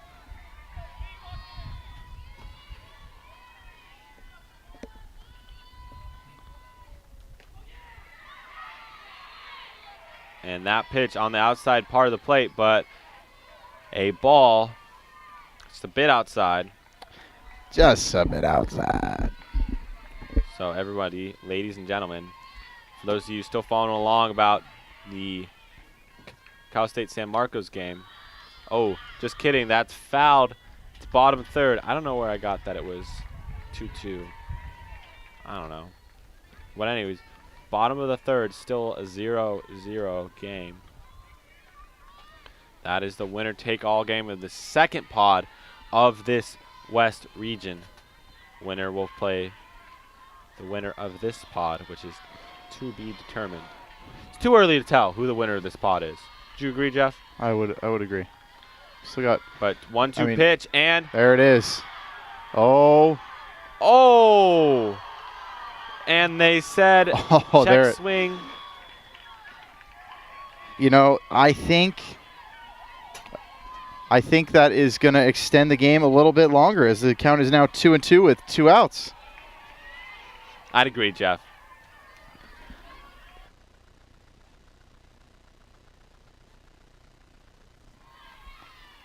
And the pitch. There it is, strike out. 3. That'll end the game. Eagles 8, the Toros 6. So we're going game number 2 today. Yeah, I didn't think so there. I honestly thought in that bottom of the 7th inning it was game over. As did I. I thought the Toros were going to take it, but Eagles clawed their way back in. So we're going to have a quick meeting with Coach Rosenthal and the Lady Eagles, and we'll see you back here in a little bit for game number 2. Yeah, same time. Start time will be approximately 4 o'clock. Might want to get here a couple minutes early just to make sure, but we will. The stream will be back up in about 10 to 15 minutes, so make sure you come back and join us. Excitement here in Irvine, California at Eagles Field. Concordia University Irvine wins the back and forth battle. 45 minutes. Game 2 will be in 45 minutes, so about a 4:15 start time. We're excited to see who's in the circle for both of these teams. That'll be an interesting decision for both these coaching staffs, as Wees got a good use out of her in relief, and Alagi gave up a couple of runs. So same thing with Caitlin Entrup and Concordia. But we'll see what the decision is in about 15 minutes, actually, is when lineups are due. And we reached 50 likes on this stream. Thank you, everyone, ladies and gentlemen. Isaiah Duport here on behalf on Jeff Running and I. Thank you for being along for this ride. Final score, 8-6, Concordia University Irvine. We'll see you guys in 45 minutes.